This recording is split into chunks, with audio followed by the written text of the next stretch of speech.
Councilmember Cormack. Here. Chair Du Bois. Here. Vice Mayor Fine. Here. 3 present. All right, thank you. All right, this is the finance meeting on March 19th. So we'll start with oral communications. I think we have one speaker, Nelson Buchanan. Nelson, do you want to go ahead? Thank you, Finance Committee, for allowing me to make a few comments about RDPs. I realize you've got wondrous things ahead of analysis budget. I realize you've got a number of things, very important things ahead of you for the budget process. I want to just take a moment to go back on a very narrow issue relative to the overall budget, and that's the management of transportation parking as it unfolds for RPPs. You've got a cover letter there. I don't feel a need to recite that. You should have gotten that around the 1st of March. A fellow from Michael Eager from Evergreen Park is going to make a presentation. I want to quickly summarize 7 issues that have gone on perennially and have yet to be addressed for a whole variety of reasons. We're really looking forward to how we manage RPPs and create the right incentives. We're very dedicated to supporting the low-wage workers. But let me go through 7 things that need to be attended to in the budget process. The council has agreed in principle to reduce the number of permits sold in the neighborhoods based on actual demand. And once again, demand is far less than the authorization of the city manager to sell a certain number of permits. That needs to be reconciled during this process. There needs to be an annual audit of the permits issued. We're not at all convinced there's sufficient documentation for permits that are being issued based on the wages paid and the actual employment, for example. Number 3, the Thinker's new pricing model ought to be introduced so that pricing in the neighborhoods is more expensive than parking in the commercial zones, the downtown city properties. Number 4, that the priorities for non-resident permits should be given to neighborhood-serving businesses, and period. Number 5, this is a big one. I can't remember how long ago it was the city committed to valet parking and 2 more garages, and it committed to wayfinding so that people could actually have signs and know that there's parking available. This is, best I can tell, is 1960 technology, and the city has been unable to either get the budgeting or staffing aligned so that you could drive up to a garage and know that there's parking available and not have to meander all around. There's another footnote I'd add to that. I see enormous capacity in the garages at nights and on weekends. I think you could boost your business downtown and sales tax enormously if people felt they could come downtown and just swerve into a garage and find parking. People do drive all through the streets at night, and that's really unnecessary if you're interested in boosting your sales tax revenue. There's a traffic calming program that needs attention. And finally, Rob DeGoss, about last August, came to us and said he wanted to reinstitute a stakeholder group with the businesses and residents. We braced ourselves with that. First one says, oh, never again. But after thinking about it, we embraced that idea, and absolutely nothing has happened since August. Thank you. Thank you. And then Steve, did you also want to speak on oral communications? Oh, sorry, I had. Excuse me, sir. I'm sorry. The chair will call you up when it's your turn. Okay. Thank you, though. Yeah, I have you too, Michael, but go ahead. Steve Levy.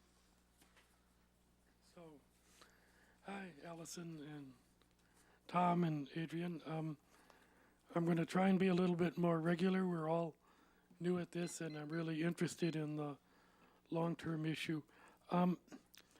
Every year about this time, I get sent the business registry. Nielsen says maybe I don't have to fill it out, but I do.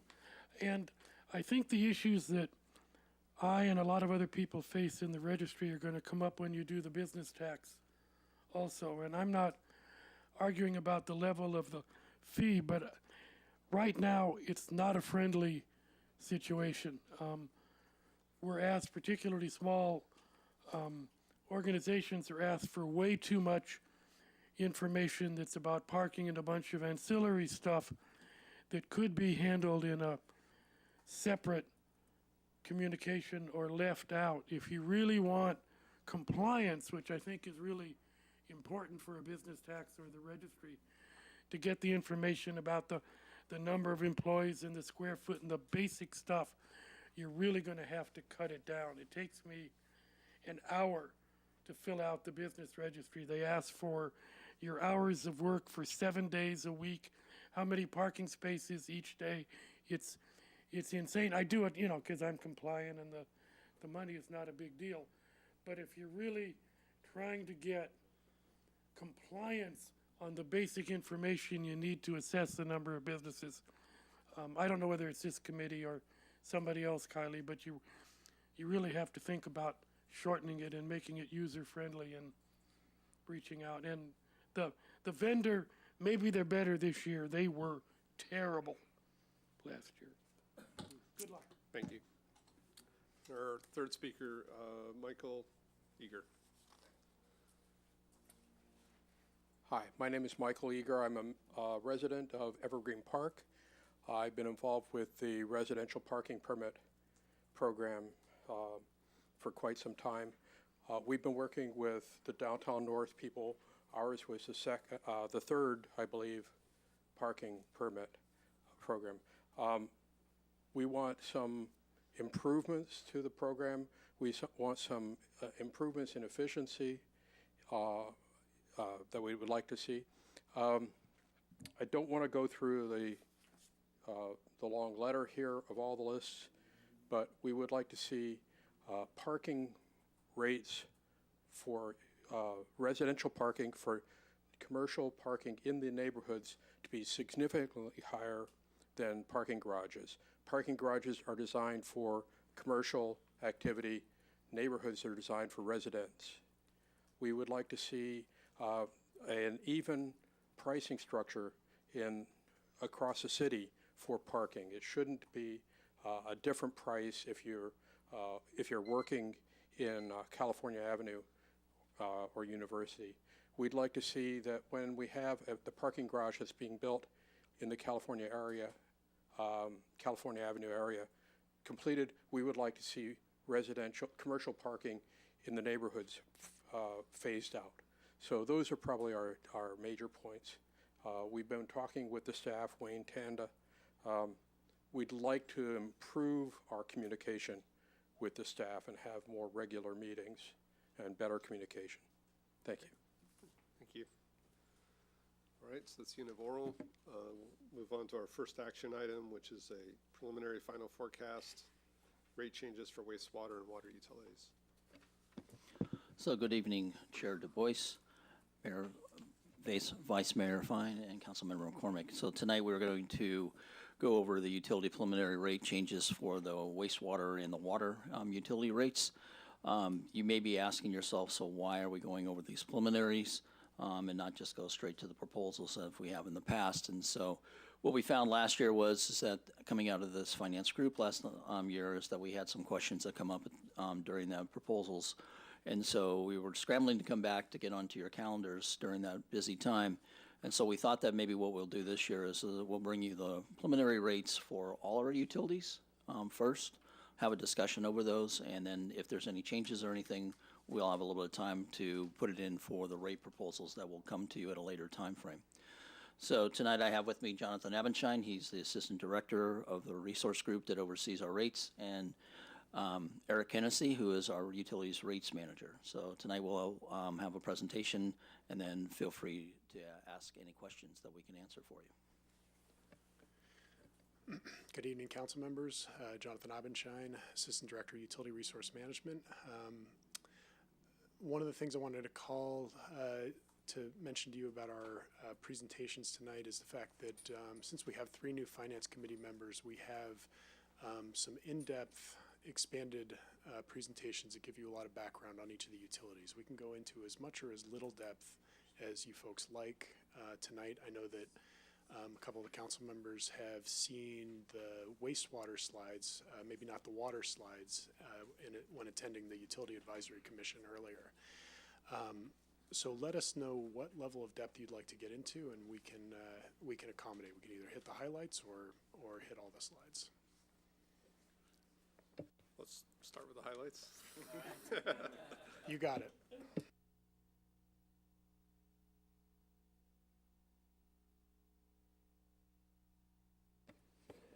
Good evening, council members. Eric Keniston, Senior Resource Planner. So tonight, as Jonathan and Dean mentioned, we're bringing you the preliminary changes for wastewater collection and water for FY 2020.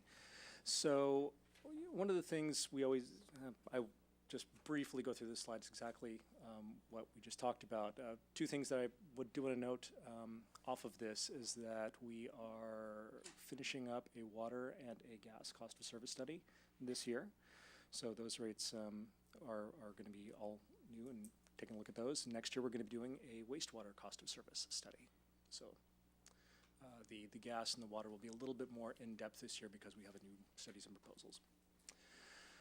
So last year we had proposed, you can see in the yellow column, the following rates for about FY 2020. We're about an overall 5% residential bill change, about $15 per month.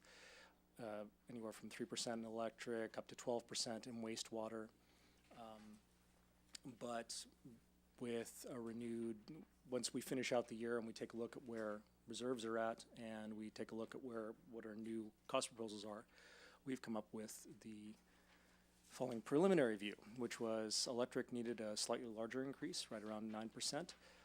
Gas, we were looking at about 10%, wastewater 7%, and water about a 4%. Storm drain is in there. We give that for information. That goes up by the consumer price index annually. So whatever that is in December, that's what the rate increase generally is. Now, these are the preliminary views. And I will also say that since we put this whole presentation together, we've gone through and we have slightly revised views on the long term. In our capital projects group has come through and looked at the water, wastewater, and gas side and come up with a new plan for how they want to do capital improvement projects. So those out-year projections for wastewater are probably going to be, when we come to you finally, are going to be something closer to about a 6%. Water is going to be a little bit lower, and gas, still preliminary. We're looking at that. We're hoping to come in something closer to maybe 8%, 5 to 8% on gas. So hopefully nicer. And electric, right now, we're also looking at bringing it down to something closer to 8. Yes, and there we go. So let me. Is this one also just residential rates? Yes. So, like I said, the gas we're still working on. We're looking at that, but that is off the top of my head. I'm thinking we're going to be bringing that down below double digits. The overall rate impact will probably be something closer to about a 4%, maybe about a $13 per month difference. So.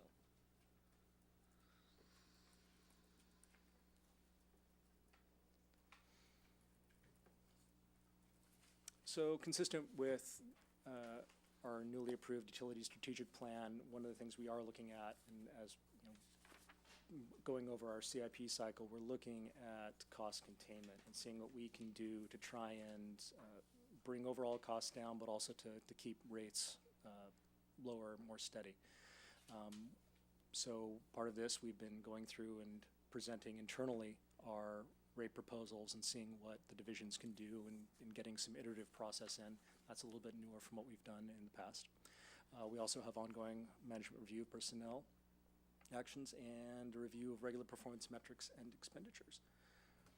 And there's a whole slew of cost containment examples up here, but various things that we've been doing, say gas prepayment arrangements,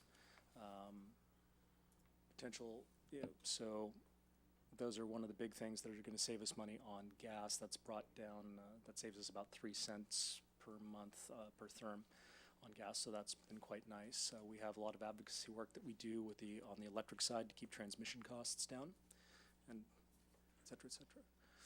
So I think in light of not jumping into and going through the entire piece, let me just go to, I'll hit the highlights of particular So long-term cost trends. Moving on for, say, wastewater collection. In the past, one of the largest pieces that we've had, the largest areas of growth between, so here, let me just start off. FY16, we chose as a base year for comparison for all the utilities this year. FY19, current year's budget, and FY 2024, we're doing a 5-year projection going forward. So here we've been seeing treatment costs on average about a little bit under 8% per year on average increases in those costs. We've got an aging plant. It was built back in the late 60s, early 70s. It's needed a lot of love, and they've been doing a lot of work to get it up to speed, but they've now started on a whole series of projects to get it rehabbed and put together, and we're looking at treatment costs going up by about 6% per year, at least for the next 5 years going forward. On the collection side, we've seen costs on average going up by about 4 to 5%. In the future, between 2019 and 2024, it's a little bit misleading. Part of that collection cost includes our internal CIP work inside the city for main replacement on the collection side. So the FY19 budget is a bit more inflated than normal to deal with the higher costs related to the Upgrade Downtown project. Otherwise, it would drop back down, and we'd see about a 3 to 4% per annum increase there. And I can quickly then skip to water.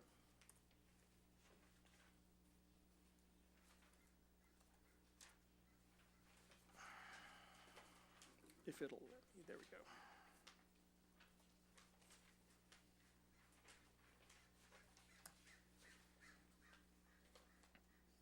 So this is the water side, and slide number 32. So again, Sorry to interrupt. Do you mind just talking about the reserves as we go through these? surely, yeah.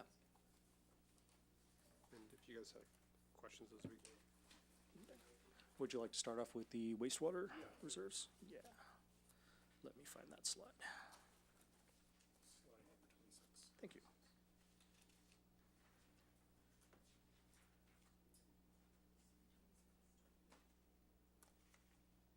All right.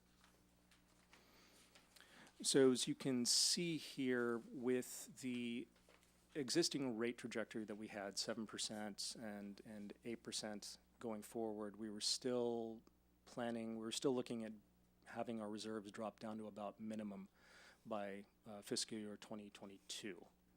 Now, again, this was under the original plan with CIP costs happening. We're doing an annual main replacement project.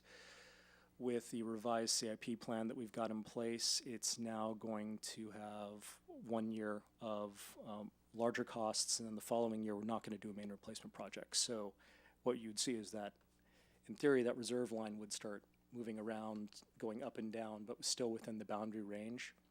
In a practical matter, what we're going to do is we're going to take any excess funds that are, any excess monies above where our revenues are above expenses, and we'll move those into a capital improvement reserve to be used for the following year's larger capital improvement expenses, and use that as the float, and then keep the operations reserves on a more steady and even keel.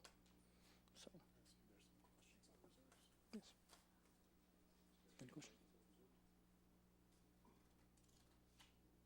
Okay. Any more questions on wastewater in general before I move on to water? Sure. I mean, I'm just recalling that we approved a multi-million-dollar project out there, and there's some I mean, are we going to get into the rates later, or this is it for wastewater? We're done. Yeah, this is still just the preliminary view on the actual rates. Will come to you next month. Okay, so Yeah. so all right. So Yeah. then I have Yeah. 2 questions since we're before we leave wastewater. The first is, looks like a big drop from, we had been anticipating it'd be a 12% increase this year, and instead it looks like a 7% increase. So Yes. help us understand why it's changed, what's changed. So between them, we ended up with FY18 in better reserve position than what we had expected. So Okay. yeah, and going back going back to where the reserves are, the total operations reserves for the wastewater collection side are not really that large. Right. I see So that. when we end up even, a little bit higher, it dramatically changes what we need to have in the way of a Because rate it's a small increase. base. Exactly. Okay, all right. Yeah. And then the other thing is how do we understand, I seem to recall at the UAC, there's a discussion about the fact that our rates are currently lower for wastewater than, say, people in San Mateo County have already done some work on their plant. Am I recalling this correctly? I'm seeing nodding. Okay. So, now that we're embarking on that work, I would expect, these numbers to go up higher. But is this just the difference between the increase in the rate and the rate itself, or? There's the increase in the. So I'm just seeing like 8% here, whereas in like gas, we have 10. And it seems like if we're investing in the wastewater utility, I would expect these to go up. Are we flattening the rate at which they're going up? No, we're increasing, like I said, the wastewater, as you can see here, the wastewater treatment related costs where we're doing a lot of the work over there is increasing by about 6 to 7% per year. That's about half of the overall cost of the wastewater collection system, so. Okay, Yeah. so it's only half of it that is Exactly. increasing. Yeah. Okay, I understand. And so we are at that inflection point now, and where it's been a pretty steady, the red's Yes. been pretty steady, and now it's going up. Okay, so that makes more sense. You mentioned something about lower rates versus steady, and this actually, I think, is more of a general question. And I'm just thinking that, we have an excess in one year, we have two options, right? We can put that in reserve and sort of keep things steady over time, or we can always be making the rates lower. Do we have a philosophy as a city on whether or not we want our rates to be steady? You might not be the right question. Maybe I'm asking it of all of us, but Well, I'm curious as I see that, the work looks like it's been done. There are a lot of changes between what last year and this year, and yet the bottom line is the same to a person who's an average user. It doesn't mean that's a bad thing. I'm just wondering if that's a specific policy or hope that we have.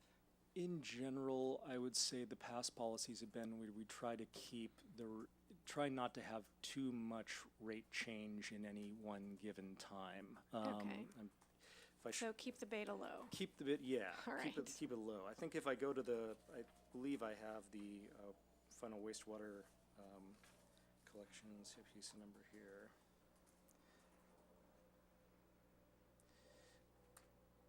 You can kind of envision, so here's where we've redone with the modified capital improvement expenses on the collection side. So you see that orange bar there is what the new proposal for doing capital work.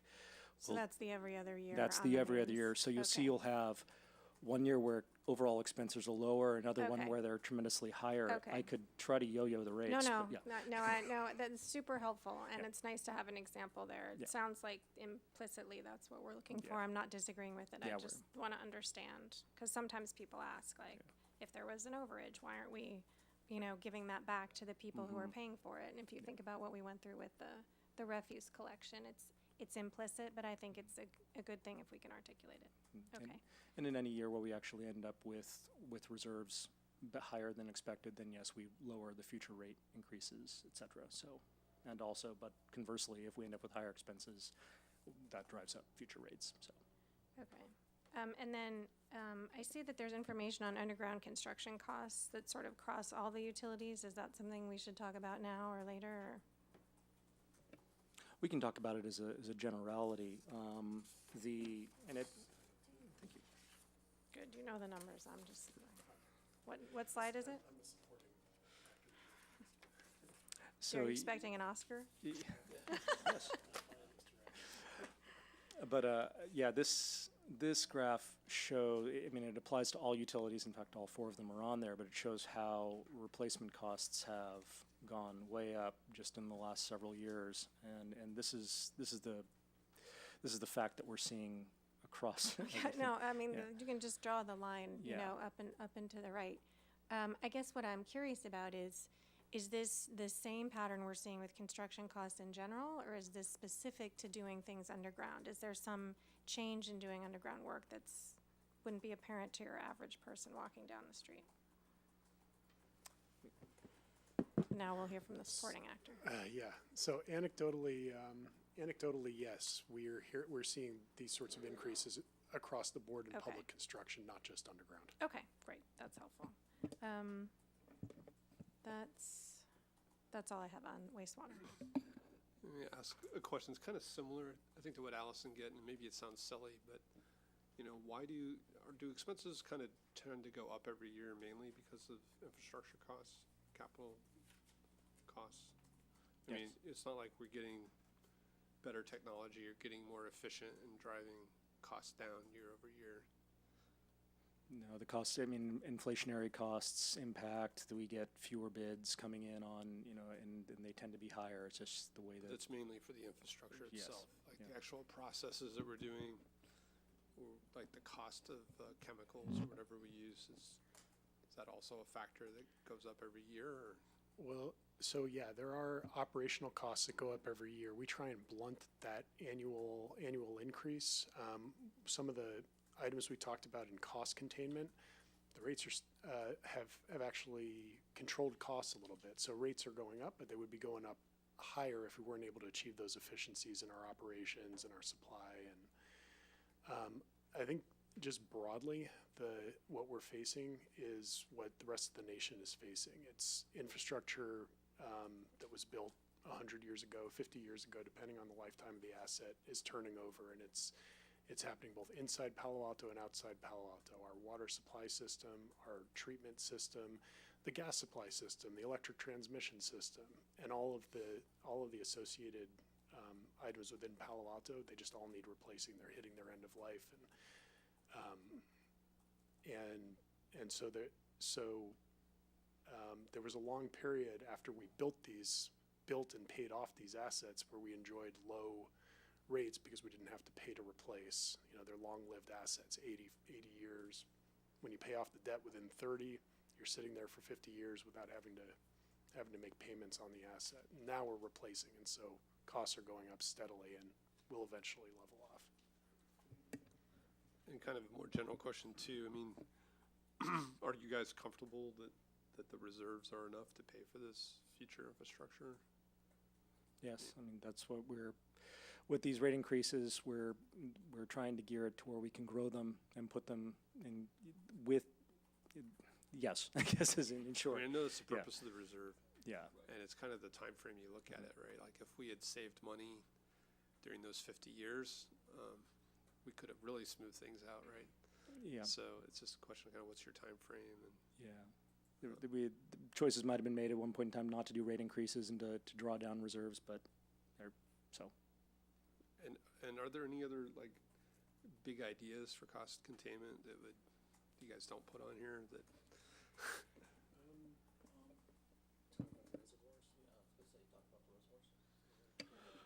So one of the key pieces that'll be coming up on the water side is the reservoirs. So the reservoirs, we have 7 reservoirs, and 5 of them are probably within the next 5 years are going to have to be replaced.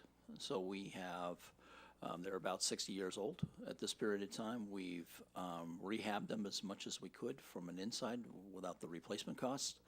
And then we have now looking at staggering this cost to replace the reservoirs. And the reservoirs, to replace the reservoirs, anywhere about $2.5 to $3 million with that.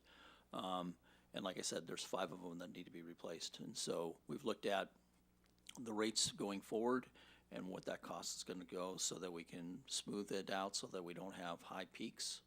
We'll break it out so that we're going to look at the oldest one first. We'll have to make the replacements and then probably go for a couple years of the construction period, and then we'll replace the next one in the 3rd year period of time. So moving forward, as Eric and Jonathan were talking about, is that we believe that the rates and with the reserve, the way they set, that we'll have enough funding for that in the future. But we won't have really high spike rates.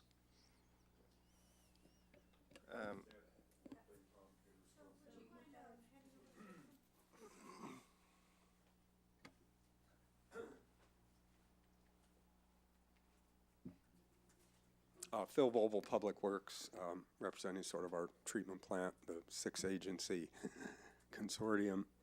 And I just want to make sure that when you got your answer to your question, are reserves going to be sufficient to fund what we need to fund over the coming years? That the answer you got was with respect to the collection system, not the treatment plant. I hope that's the answer you were hoping for. So you're saying we're not planning to replace the treatment plant? No, we just don't have sufficient reserves to fund all the projects that we've lined up. In fact, we really don't have any reserves. It was sort of set up that way back in the dark ages. Thanks. Yeah. That's right. That's right. Combination of hopefully state revolving fund money and bonds. Right. That was kind of going to be my follow-up on Tom's line of questioning. So two things, just quickly comments. So look, I think aiming for the reserve target we have today is the right thing to do, even if we get it 4 years out, that's fine. But Tom was getting at, are you comfortable with this rate? And I think we should look at it, particularly with regard to the increasing water treatment costs. If we're going to be investing that every year, and we don't see any other way to address that operationally year on year, we may want to look at increasing the rates to eventually pay it down. That said, it was nice to see in these graphs there's no more debt service soon.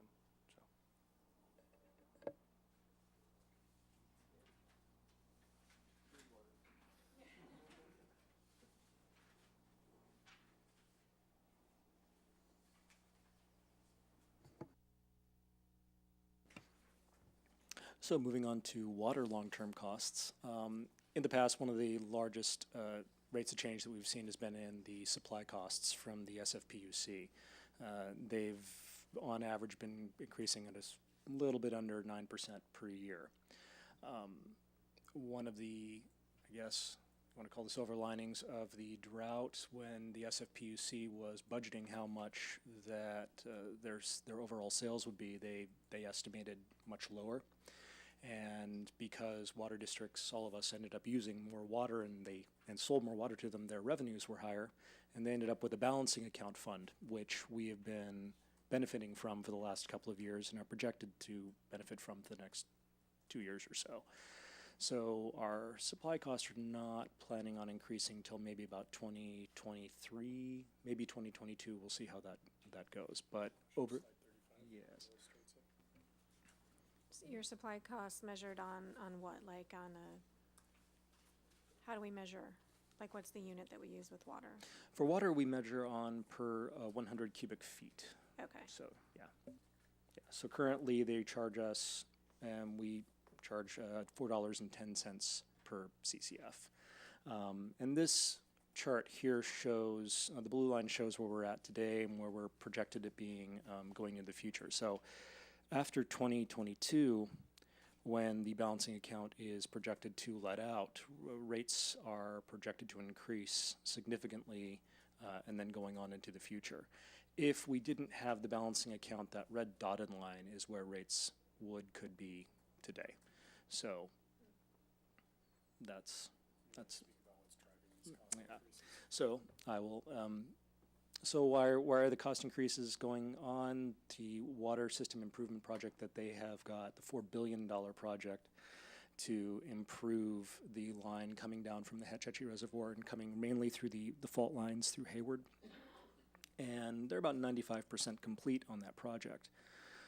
But they're continuing to issue debt for all the work that they do and moving through. But going even further out beyond those projects, we know that there's a lot of work that is required in the upcountry section, up by the reservoir itself, the mountain tunnel, all of the various plants and everything coming down from the reservoir itself.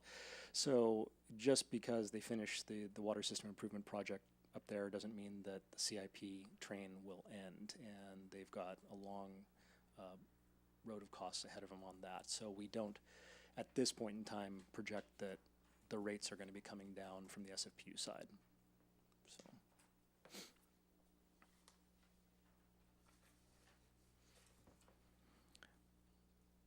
So the other main component is here our internal distribution system. On average, it's been going up by about 1% per year in the past, but going forward in the future, we think it's going to be closer to about 3 to 4%, going up by about the rate of inflation.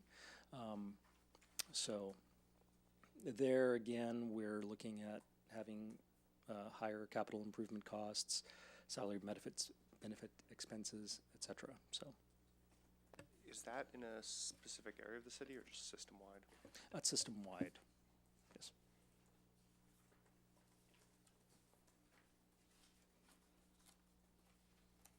I can try to. If you want to talk to reserves, I can quickly flip to that chart.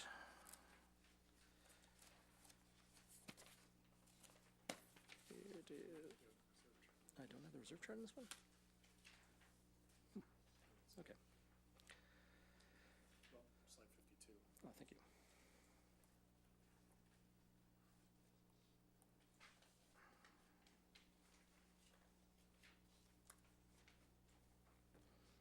So here with our current projector, we're projected to end right about in the target range. So trying to keep reserves here healthy. The rate increases, does that include our sustainable capital investment, or have we cut that back to keep the rates smoother? So one of the things, again, the water fund is also another area where we're looking at doing the alternating pattern of capital improvement projects. So we'll have 1 year higher, 1 year lower, and so we'll be able to probably keep our rate projections somewhere in the 3 to 4% is our current estimate. We're still working on things a little bit, but yeah. We're not deferring any, other than this every other year thing, we're not deferring any needed investments. No, not at this time. I mean, the idea behind it was to look at the rates and look at this offset for every other year portion of it. So we don't have any other plans at that period of time to look at any cutting back on any of the infrastructure portions. Just a question on the marginal pricing, I guess. Do all cities, I'm looking at the chart on page 42, do all cities use the same kind of thresholds, this 4 CCF, 8 CCF, 18? No, those are levels that we picked based upon our internal characteristics. But the rate changes that you see here are their bills calculated at those levels. So yeah. I mean, it's not something for today, but in the future, it'd just be interesting to know what the cutoffs are for the other cities as well. What kind of like, I mean, do you think it's so different from? It'd be difficult to tell. I've never actually, or it's been a while since I've gone out and looked to see what rate comparisons they do between places. Some of them only pick one level, say 13 Okay. CCF, and call it. But Okay. Also to mention into these water projection portions of it is this recommending that we're going to merge some of the residential fixed charges on the meters. So right now we have 3 different classes of residential meters. So we have a 5/8 inch meter, we have a 3/4, and we have a 1 inch meter. And so the idea behind that is that we are going to blend those rates. So we did a cost study, and the idea is, first of all, is to eliminate about 500 meters that fall within the 3/4 inch meter, and move those customers, depending on what their load. We'll have to look at the load and see if they fall back into the 5/8 meter or into the 1 inch meter. The idea behind this is to look at having one set charge for a fixed charge for those meter costs, and then also as we move forward into the AMI is that we are hoping to gain some abilities to standardize some of the meters that we use and the sizes that we use, plus also we're hoping to get some better costing around when we have to replace these meters. In the water meters, we probably have to replace, there's about 18,000 water meters out there, but we'll probably have to replace somewhere around 10,000 meters, and then we can modify the other ones that are not past the due time frame to be replaced. And so with that, we can add another device on it so that it would be able to be read automatically by the AMI collectors.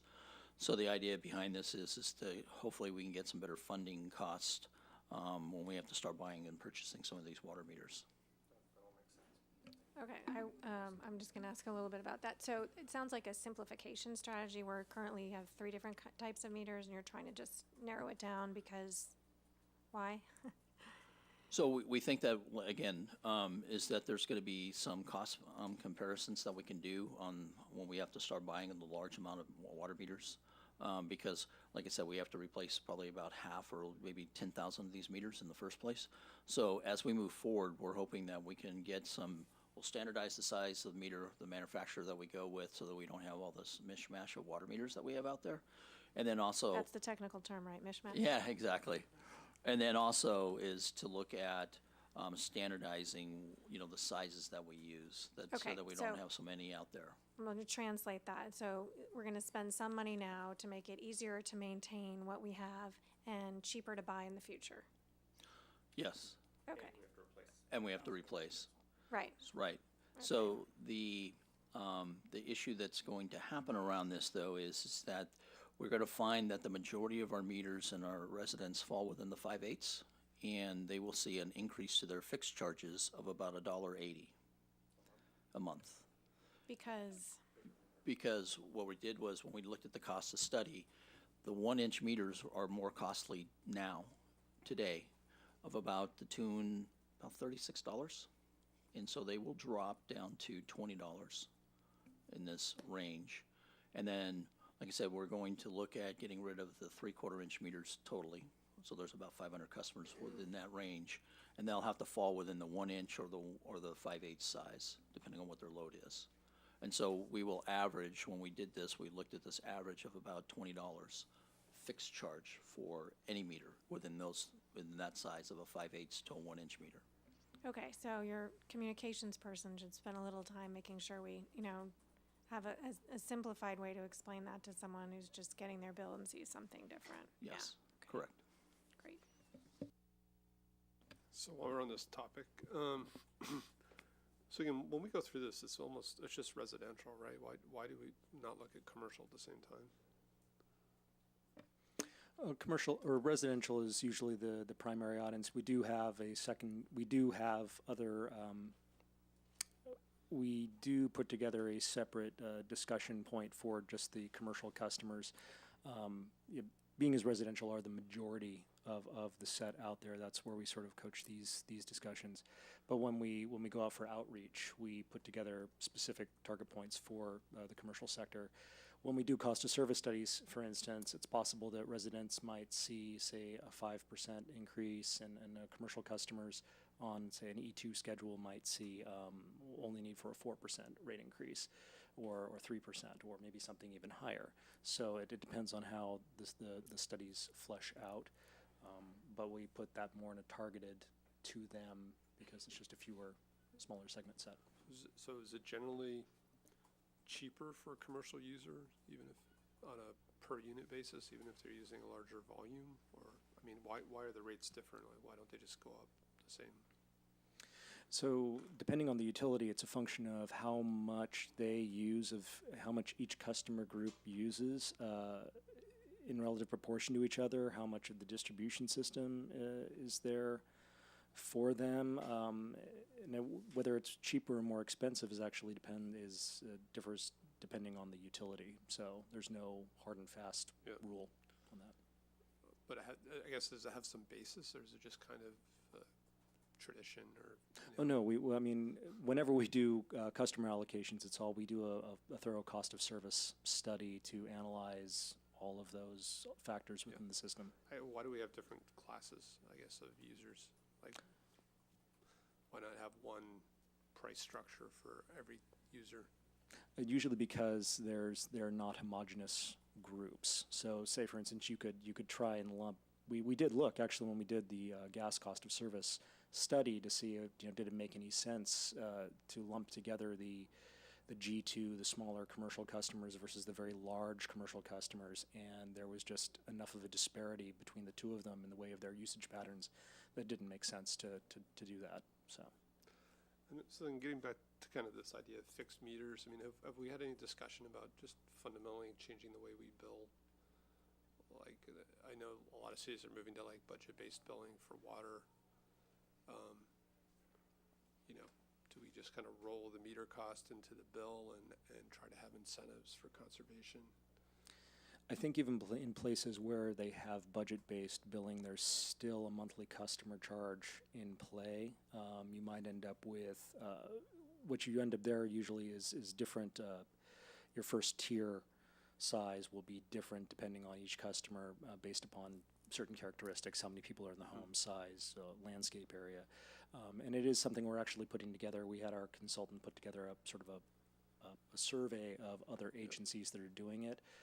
It tends to be an expensive process to launch into, and one of the things, since we are planning on theoretically in the next couple of years moving on to possibly a different billing system, implementing that sort of structure right now, and especially before we have something like AMI, might not be the best option at this today's. Yeah, I mean, the thing I like about it is it does align incentives. That if people save money, they see their bill go down instead of go up.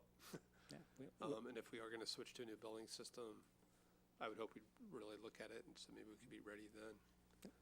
I believe we have a separate report that we'll be bringing to you in June. So Awesome.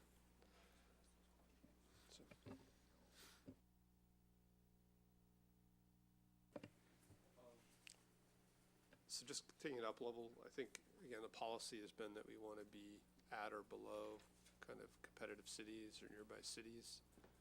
I support that policy, and I don't think, again, you're not really asking us to prove anything tonight, but, I mean, we're still working towards that policy, right?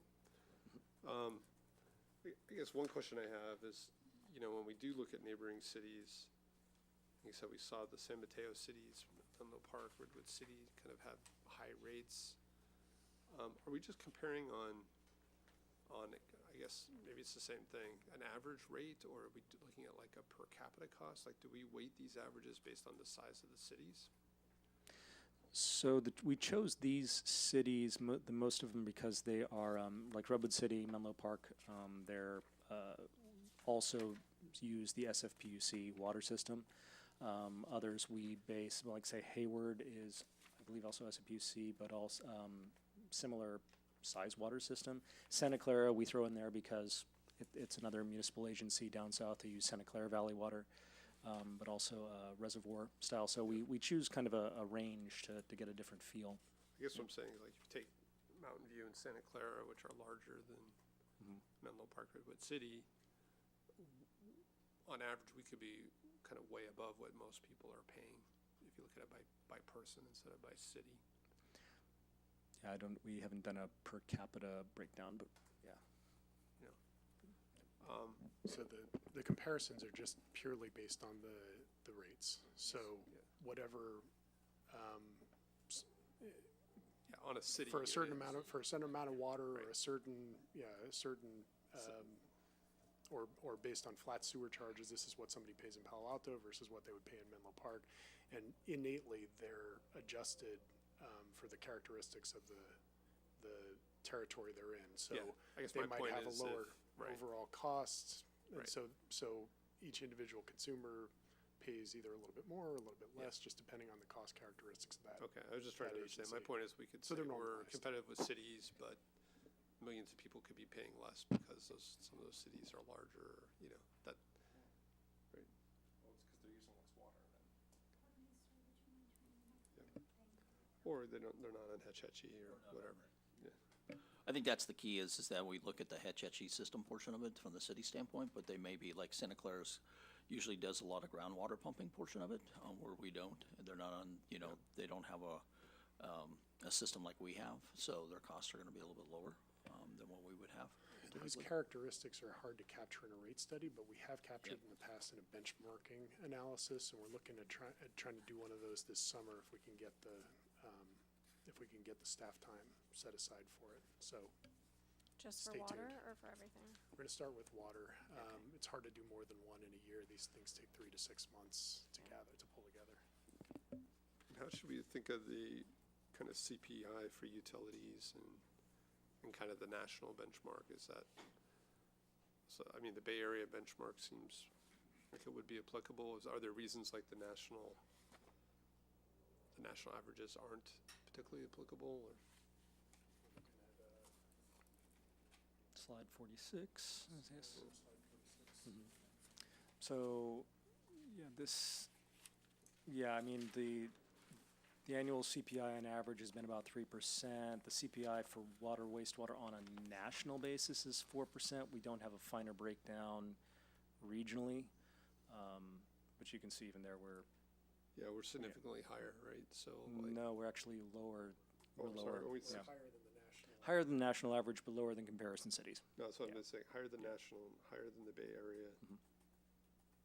So like, how should we think about that? Like, is that a benchmark we should be trying to get to? Or are there reasons that it's not?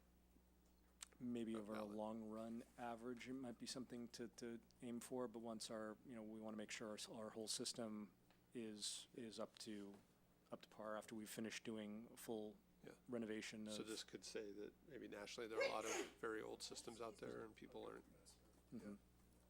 okay. Well, yeah, and also, I mean, if you look we would want to be above the Bay Area one if other people are on a longer replacement schedule than we are, right? That wouldn't mean we would just inherently have higher costs. We're choosing to have that to improve the reliability and safety of the system. Correct. Well, and I think what's interesting there is that we're actually lower than our comparison area cities when it comes to their water rates. So their water rates have been increasing at a faster rate than our water rates.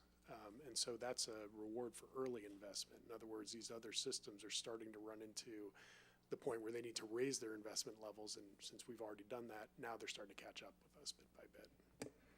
So you're gonna come back in a month or two with the actual rates, and what you really want from us tonight is just an indication of, are we on the right track, right? Exactly, yes.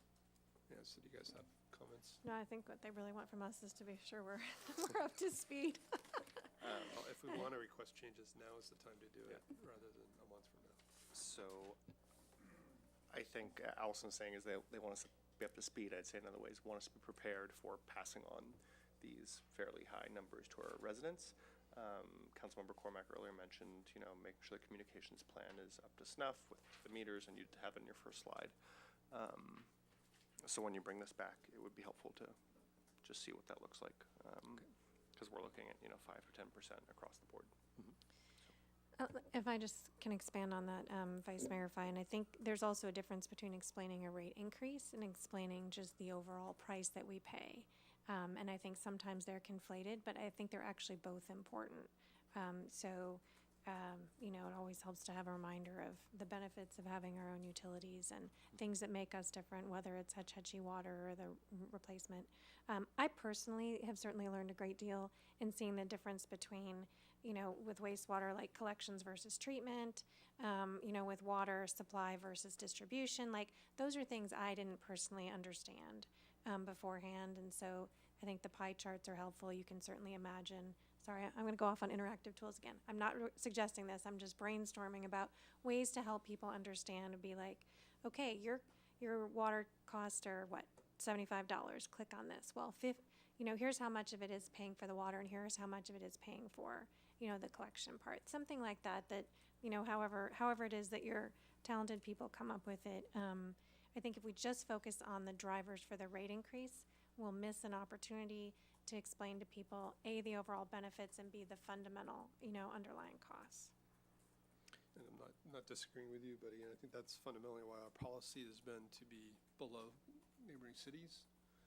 It's much easier to say we run our own utilities and we're cheaper and we're competitive. And I think it's a very complicated story if our rates start to go above those cities to say, you're paying for this or that. I think the policy of the council has been, let's stay below those competitive cities. But I think the message is often people cherry pick that, well, ours are, more expensive than, and they pick one. So I think for whatever reason, that message isn't necessarily getting all the way through. Anything else? Okay, well, thank you guys. I guess we'll see you again Thank you so soon. much.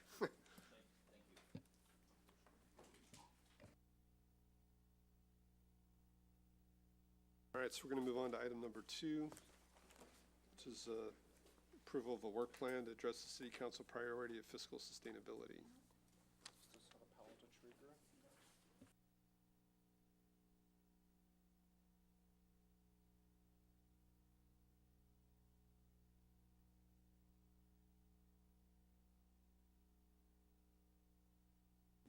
I feel like there should be a leprechaun.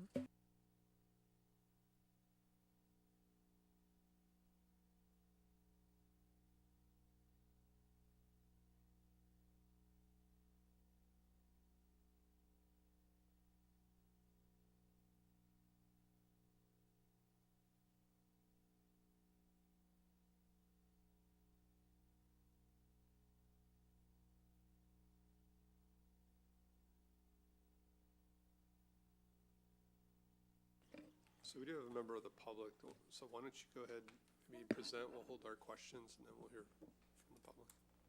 Sure. Good evening, Finance Committee. You need your mic. Good evening, Finance Committee. I'm Kylie, the Interim Chief Financial Officer. And as the Chair alluded to, we are here tonight to talk about the 2019 Fiscal Sustainability Work Plan, as well as we owe the committee an update on the referral that the Finance Committee and Council had approved as part of the 2019 adopted budget process. So as my computer is not very happy with me right now, I'm going to try to pull this up.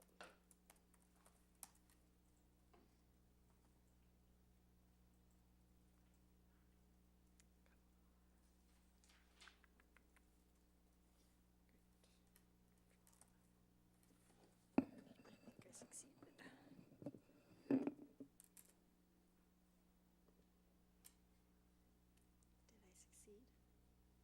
All right, almost.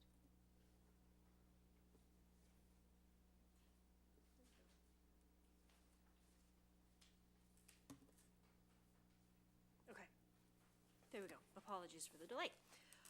So the to-dos that we are going to kind of walk ourselves through today are both the work plan itself for the council's priority for 2019 about fiscal sustainability, as well as that strategic action update.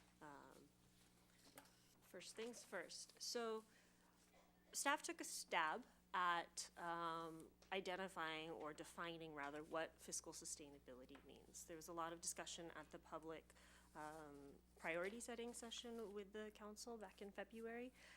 And so ultimately we came up with this kind of diagram of an ecosystem, basically.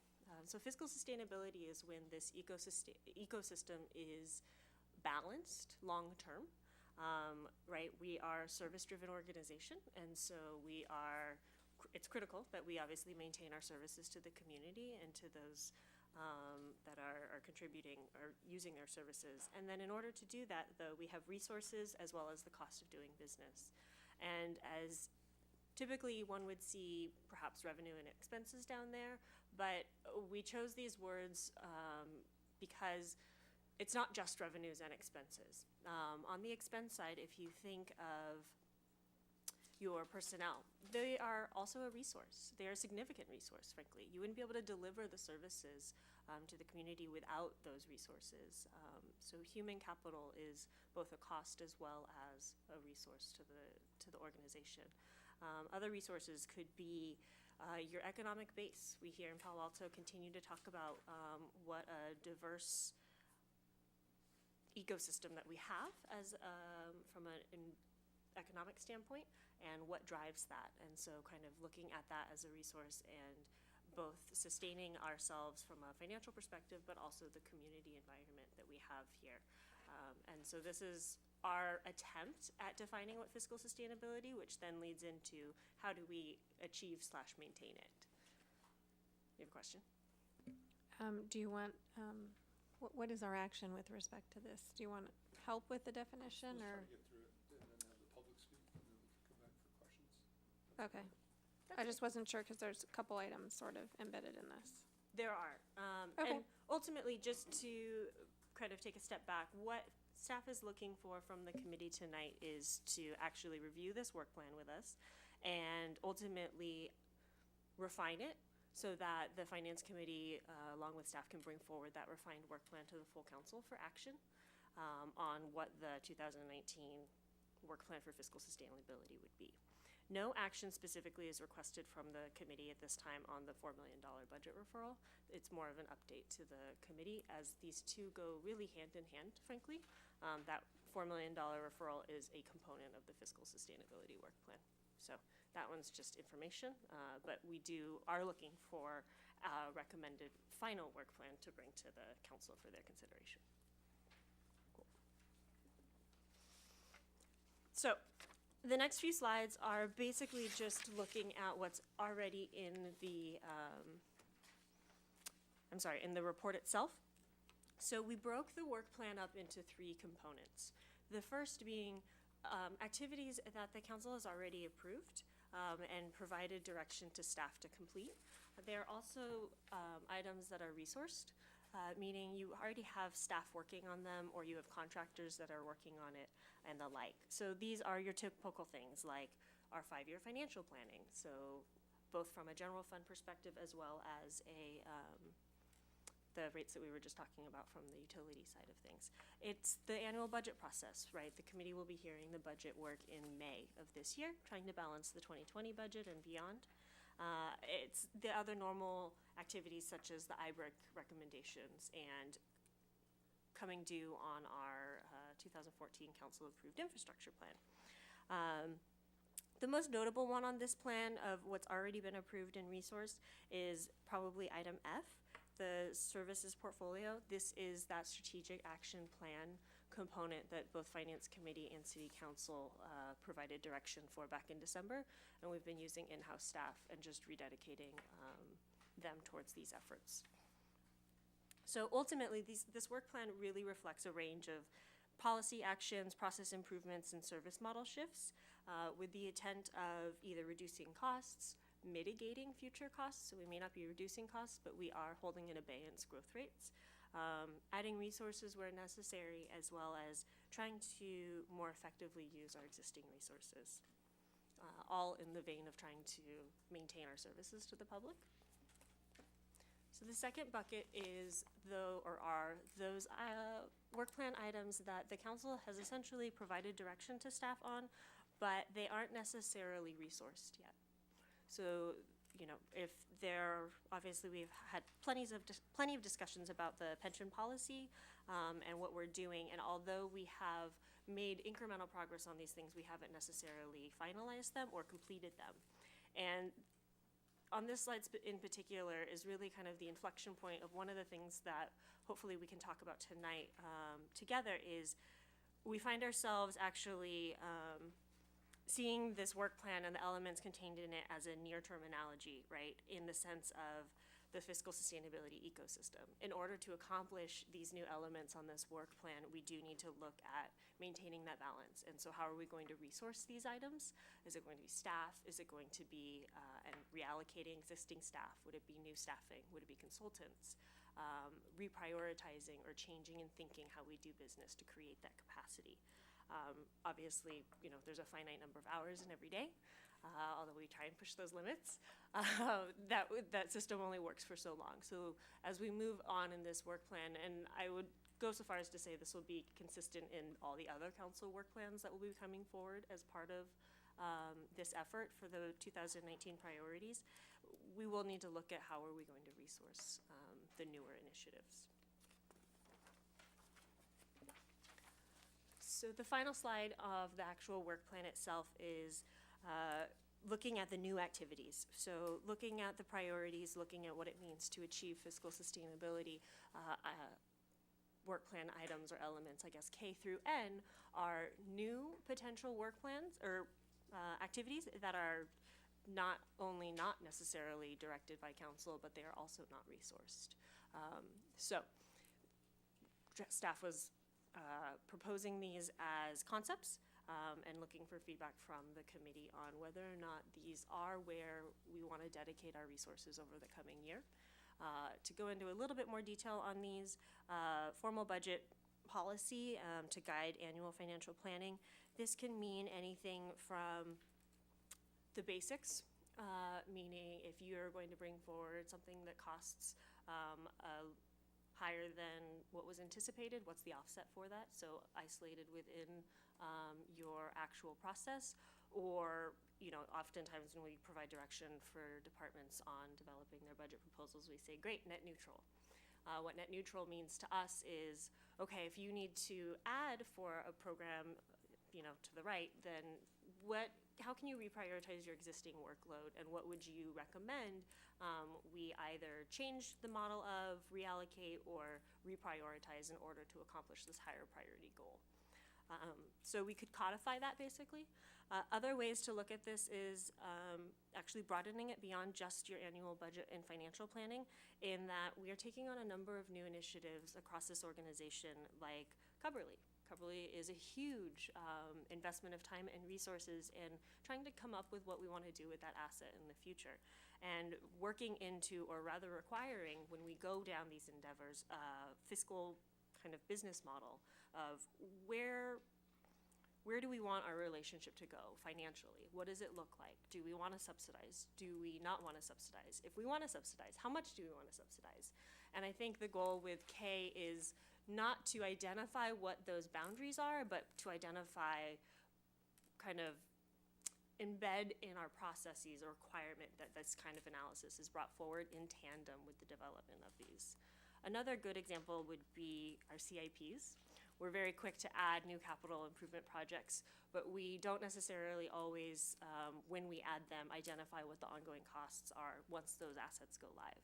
Now, the infrastructure plan, the 2014 infrastructure plan, is a good example of us doing that, right? We have looked at what does it cost to add a new public safety building online, electric costs, gas costs, water, janitorial services, et cetera. But we aren't necessarily consistent. So I think Kay is really trying to look at codifying these business practices so that the council and the community are really attuned to what are we buying, not just today, but what are we buying in the next 5, 10, or 15 years with these decisions. We've talked a lot about this, so I won't dwell on it too much, but developing our recruitment and retention challenges. This is Silicon Valley. We all know the workforce challenges that we face, from traffic to high cost of living. And so we are in that talent war of how do we retain and attract new and current talent. M sort of leads into N. M can mean a number of items, and I think if M continues to stay on this work plan, we would look to the committee for some refinement of what this means in terms of focusing our resources. There are a number of revenue generating options that this community and this council has to evaluate. It can be anything from tax measures, which obviously will require a ballot, to looking at our cost recovery levels. So again, back to that question of subsidies. What do we want? What programs are we willing to subsidize versus which ones would we prefer to move into a more cost recovery level? Trying to think of examples. I'll pick on JMZ only because it's closed right now. What do we want the operating subsidy to be in JMZ, or do we want it to be fully cost recovery? Another good one to pick on, I guess, would be Foothills Park. The cost associated with the maintenance of that versus the revenue generated from that asset. Something to look at. Beyond just those typical revenue generating measures, there's also maintaining our current revenue streams. So that can come into question everything from our equity transfers that our utilities transfer into our general fund, and either we want to codify that or frankly just maintain it. It's about $20 million that comes into the general fund through our equity transfers. Or also looking at the ecosystem, as I had mentioned earlier, of our economic base. So where is tax revenue, or where are frankly any revenues coming from that are coming into the city, and making sure that we are keeping in balance that ecosystem and not stifling revenue streams today and not realizing the impacts in 5 or 10 years. So M could take the form of a lot of different things. And then N is a little bit more specific, looking at specifically potentially if we wanted to go down the path of a business tax ballot measure, and specifically if we wanted to look at a business tax ballot measure in 2020 election in November. Assuming that council wants to continue their break in July, we're about 15 months away from a vote on final ballot measure language for something like that. So we are marching very close on a short timeline from that perspective, and feedback on, is this where we want to go? in 15 months and what that looks like. The outreach, the council talked about that a little bit with Rail last night. The outreach to the business community, what does the tax look like? How is it structured?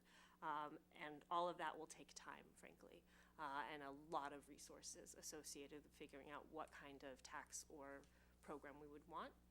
And then obviously potentially looking at doing some of this through the implementation of a new license program. All in the context, again, of that 15-month timeline, though. So bearing in mind our capacity to execute all of these steps in 15 months is another piece that I think staff would be looking for the committee's feedback on. With that, we'll go to briefly next steps, which is really high level. Obviously, the council identified fiscal sustainability as a priority for 2019. We're here reviewing this proposed work plan with the committee tonight. And then depending on what we do here, the goal would be to bring forward a work plan for city council review in April. And then subsequent to that, as we mentioned, this is an iterative process, so we would need to be bringing forward and further refining the work plan that council approves to actually talk about timelines, resources, et cetera, for hopefully action during 2019. That's a meaty topic, so I'm wondering if we stop there first before we get into the update on the strategic action and services portfolio inventory. Nelson, would you like to speak now, or would you like to? I'd rather wait. Okay. This is helpful.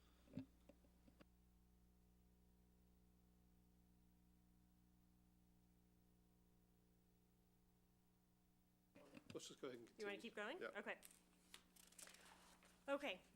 So I apologize a little bit. We're going to go down memory lane, partially because I've personally found this helpful as I was trying to remember all the different actions that we've taken associated with this referral from, frankly, almost a year ago at this point, which is really sometimes scary to think about.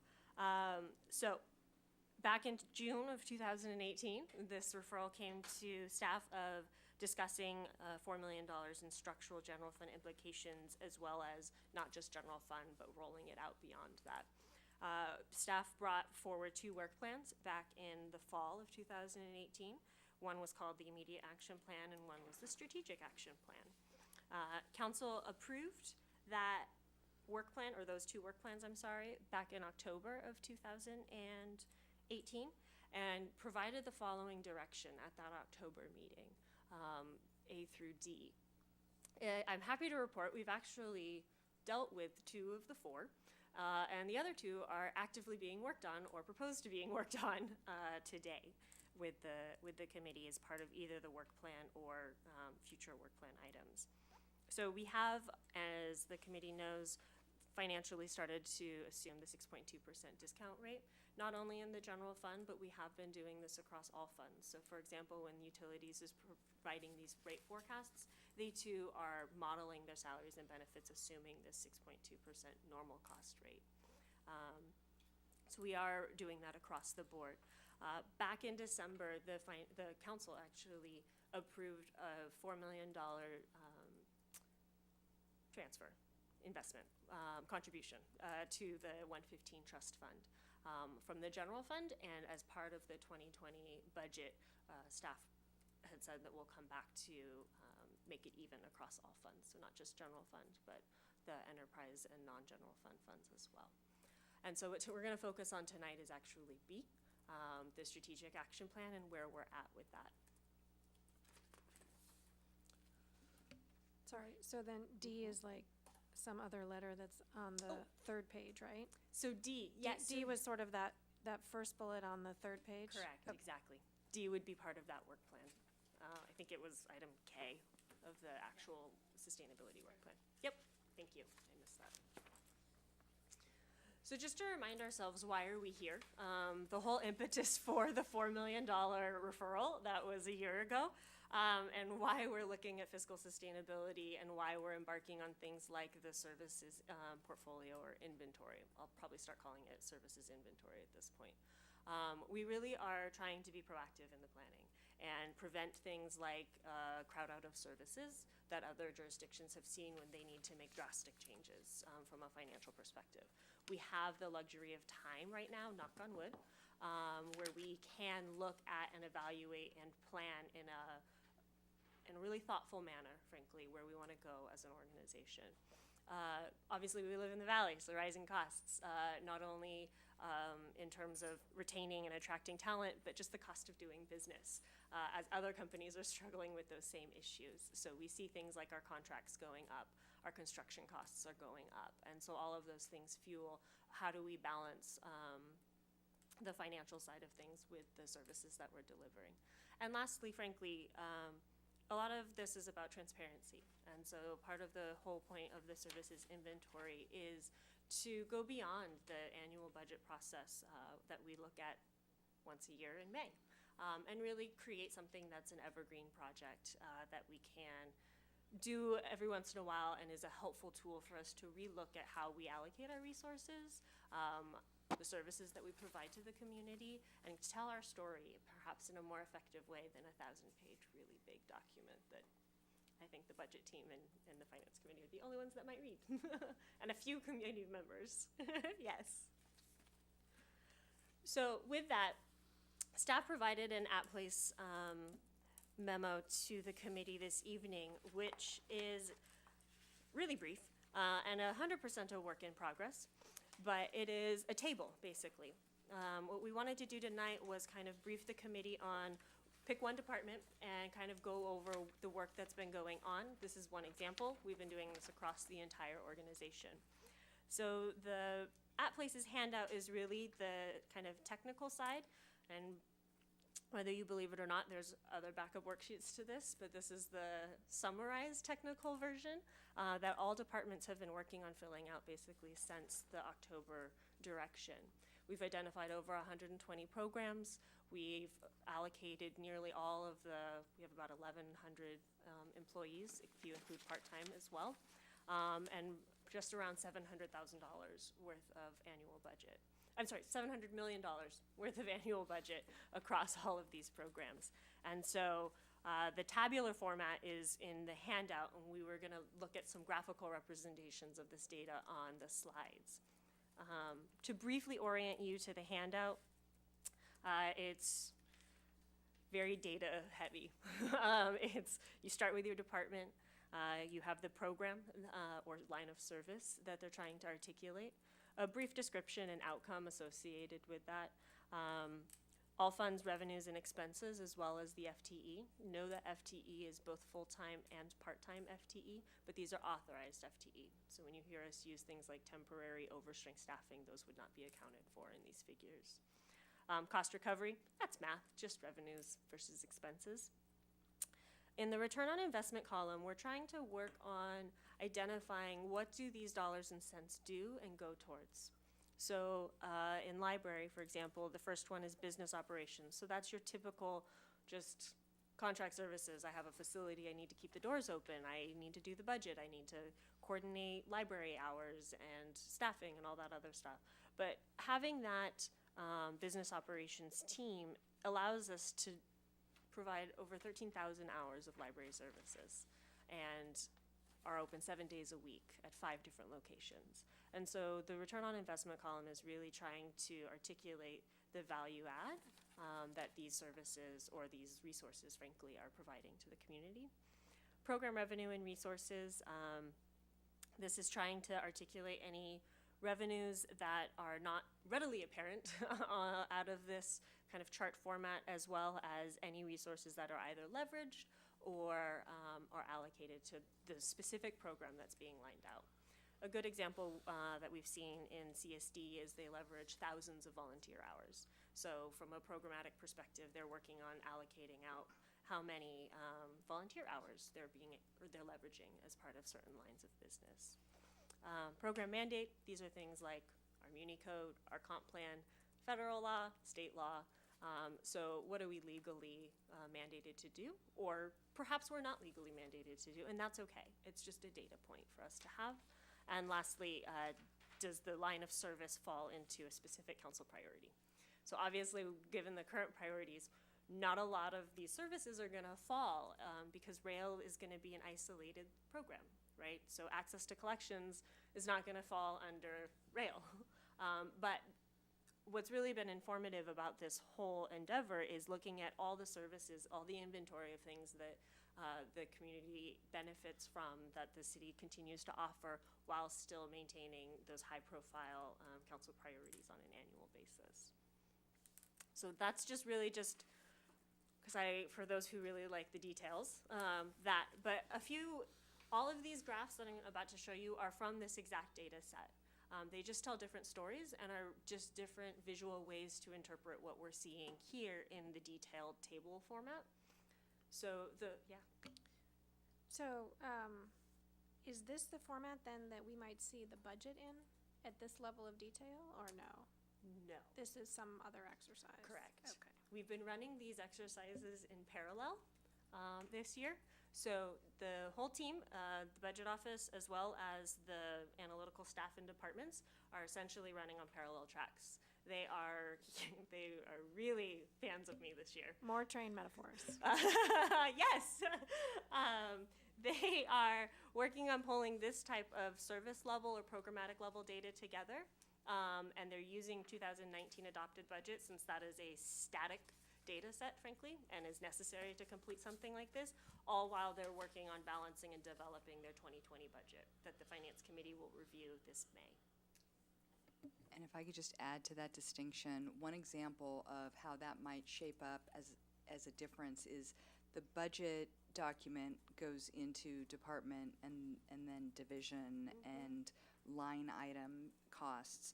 This document might, in some instances, even do the opposite, where we may have a program that cuts across multiple departments, and we would be able to see how much money do we spend on that multiple department effort, so that we can see how we spend our money on more focused toward outcomes than sort of the accounting practice that is required in the budget document.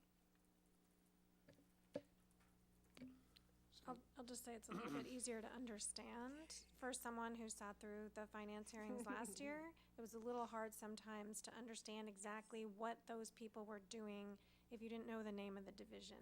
This is extraordinarily helpful for someone who just lives here to be like, oh, I get it now. So Yes. No, and I think you're I'm sure it's a lot of work for them. Please say thank you.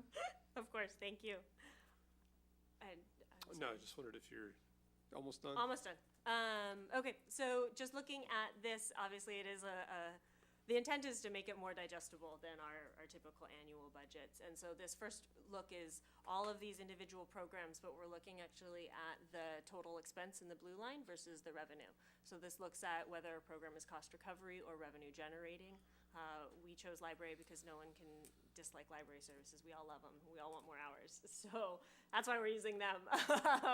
And so you can see the lion's share of their funding is dedicated towards adult services. And then also children's services comes in second.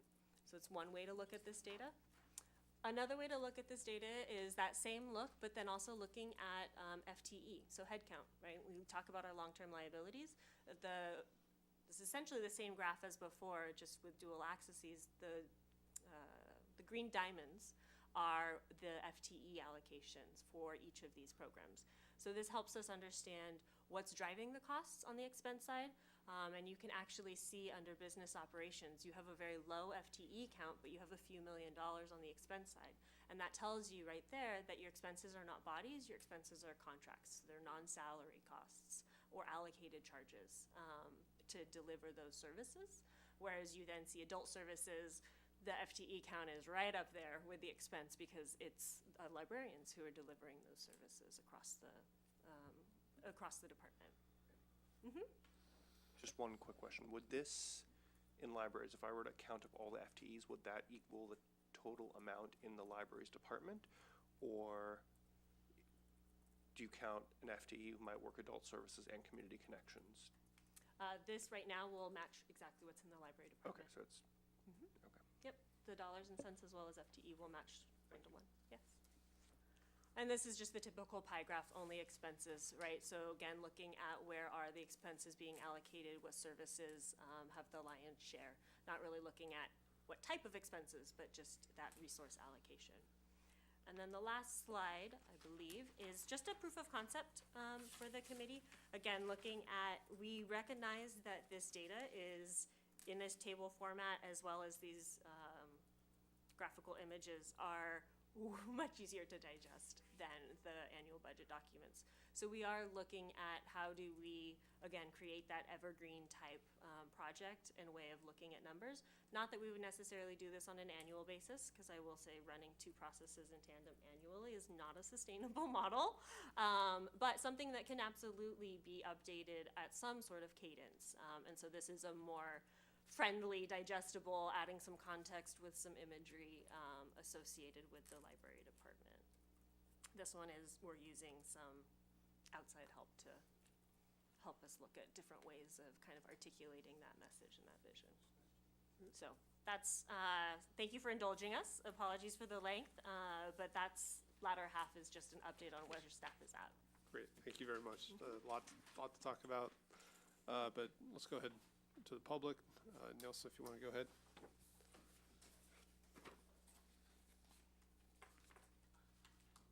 I can't tell you how much I'm looking forward to staying through the whole budget process with you again. Real seriously, I really trust the budgeting process here. I see improvements. I see the sheer accounting. I see the cost accounting aspects of it. And of course, you've got to produce something that's going to pass an audit as well. So I understand the juggle. What I wanted to convey is that the budget gristmill is going to go forward and something's going to be spit out by the first part of June. I understand that, and I'm doing my best to make sure that the residents that are concerned about other things understand why we can't have everything that we might want on the time that we might want. We gave you 16 items that were ferreted out of a huge inventory of expectations from 2 RPPs.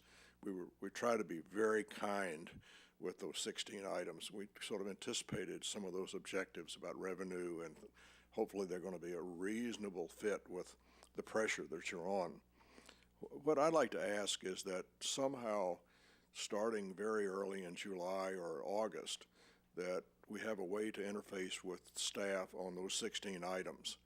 And to keep it really simple, we realize that there's staff vacancies. Some of that's going to be hard to come up with until transportation guy or gal has hands on the rudder.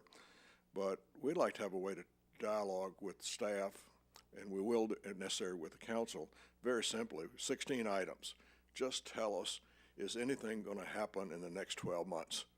All we need is a yes, maybe, no, and don't know. And we've kind of devised a rating system that we can sort of track of those 16 items. That's all we need to know. If it's nothing that's going to happen, then that's fine. But right, you've kept the process is said to throw other stuff out. You set expectations in the neighborhood, and we can't even get an answer of what's going on. And we don't ask 50 or 60 questions, hopefully. We'll stay focused on 16, and it's going to be okay to say yes, no, maybe, and don't know. We've got a rating system. Don't know is a 0, though. Oh, we really, maybe gets 3 points, and so forth. I think that would bridge the human factor about what's going on in our neighborhoods. For example, we didn't throw out, let's start paid parking downtown. We actually think that's one of the highest returns you could have if you want to manage traffic and parking. Go back to the Dixon report. They actually say paid parking makes things much better for towns that bite the bullet and do that. We sense that's probably not the best year to do this. That's a council decision, but from an expectation, we just didn't want to complicate particularly a new transportation person's life that much more. Sooner or later, that probably would go forward. But I'd like your help to ensure that there'll be some dialogue on those 16 items. And it can be really quick. Periodically, just tell us yes, no, and maybe. We have a new Advenitas meeting rooms right near downtown North. We think that's going to be a great place to meet the new transportation person. And once that person is burned in a little bit before Thanksgiving, we could talk with that person about those 16 items. So thank you. Good luck. Adrian? I'll kick it off. So thank you very much for this. I think this is super helpful, and I think, of course, we're still going to do a normal budgeting process. This is just another way to look at it, and as you mentioned, it's kind of outcome-based service model. It would be nice if we stuck to one word, inventory versus portfolio, because otherwise I'll forget. I think a couple things. This is a really good start. Just a couple things, and maybe I'll work backwards from my notes. So one, you mentioned it's based on the 2019 budget. Totally reasonable to use a static starting place. It'd also be nice to see if there are any major changes made to each of those budgets or service over the past years, whether it's like a BAO or something else, or we allocated a big CIP and it never got done. Just so we also kind of see where we've over or underinvested or not spent money that's been allocated. I don't know exactly where this fits in, but another way of thinking about the program mandate is whether, I don't think actually council priorities are that helpful here. Yeah, because I mean, we've got traffic, fiscal sustainability, rail, and climate change. Is the library touching all of those? Yeah, in some ways, but not so specifically. And so I wonder if a better place to look at is kind of the priorities that we have in different plans. And I know that's probably a ball of gun to go and get and say like, oh, the comp plan and the parks plan and the bikes plan all have these priorities, and maybe like match them in that way, right? Our staff reports often say, hey, this aligns with comp plan goal T1.2 and L1.5. I would love to also see kind of the number and type of users associated with different programs. You brought up the JMZ, and I was joking with you both the other day, like, oh, I never go to the JMZ, but maybe I will in the future. It'd be helpful to kind of understand, like, who in the community is using these resources, how frequently, and even like a little bit of getting into the demographics there, right? We do have like an aging population. Maybe we want to invest more in that, or maybe we hear a lot that there's not enough childcare in Palo Alto. We want to focus more on that. So kind of who's using these services currently, how often, and what do those users look like? And also kind of related to those quote-unquote users of these services, I know I brought this up with you, but some kind of, we may want some outside measure from outside City Hall about this stuff. And I know we're all aware of like participatory budgeting stuff or like citizens' dollars. I don't know if that's super helpful, but we may want to do some workup on that. And again, it would be important to reach a whole range of Palo Altans and community members. It's not just Palo Alto residents who use this stuff. Right, like maybe everybody gets 100 points and they get to put a point to each thing they like. I don't know what it is, but there's something there. What are you trying to accomplish? So I'm trying to get like something outside of City Hall on this because let's just take the library for example. I may say like, gosh, I never use children's services, never use teen services. I really like the digital literacy stuff. I like the access to collections. I like the business services, but like everything else, I don't care about. I'm just giving an example. Sorry to interrupt. You want a customer satisfaction measure? Not customer satisfaction. It's like, I don't know. It's like kind of like interest, usefulness, and I know it's going to be biased from each person, right? But like I want from an average Palo Alton or people who access these services, like what do they value, right? It may just be like a scale of 1 to 10. Is this important to you? Don't we already get some of that in the National Citizen Survey? Not so much on the service level, though, right? We get something saying, I love my libraries, and I think it's great, right? But we don't That's all I need to hear. No, I'm joking. But we don't. No, it's fair. It's fair. I think that's a much bigger topic. Yeah. I think that's a great topic. I'm not sure, It's in the scope, yeah. we should be inserting yet another column at this point. I know. I think it's a really, really interesting point, and I think if you just work with the demographics, like the user base, I think that starts the discussion. Probably does. If I could just build on that for a moment, I think one of the places all organizations struggle with is metrics and getting reliable data, and we are no different. So getting the council's interest in this is great direction in terms of things that we can work toward. I don't think we would be able to generate that kind of analysis this year, but understanding that you'd like to see us build the infrastructure to obtain the data we don't have and be able to analyze it and be able to present that kind of information to you perhaps next year or 3 years from now, depending on the level of challenge, is actually really great direction, because again, that also requires resources. Yeah. So And I don't want it to see it become an effort unto itself, but there's some kind of like illustrative broad brush strokes you may get there. Like we've just heard from one person, he cares a hell of a lot about the RPPs and the Transportation Administration. Right, that's helpful. Before before you leave that, if you're willing to be collaborative, and we're all just gonna, is that all right? I've got one last thing that I'm. Oh, all right. I know this is kind of more about the earlier part of the presentation, the unresourced versus resource stuff. I would just encourage us to kind of accelerate some of the resource generating things, especially if there's low-hanging fruit, even if we outsource some of the ideation there. Okay, Allison. Okay, thank you. I was just saying on that last point, I think there's an opportunity to connect people who live here, their experience with the staff providing service, getting information on that, and also appreciation for staff. You know, you can think about, you know, whether it's something to do with utilities or the library or park staff or, you know, community service department person. I think there'd be a way to connect that. So it's not just about how much money are we going to invest, but sort of turning it into the full circle. Okay, I'm going to go front to back if I can. Okay, so fiscal sustainability. The part I love is the long-term part. Okay, long-term balance. That to me is what my kid's second grade teacher used to call the heartbeat of the piece. Okay, I'm not sure what credible and serviceable means. So maybe.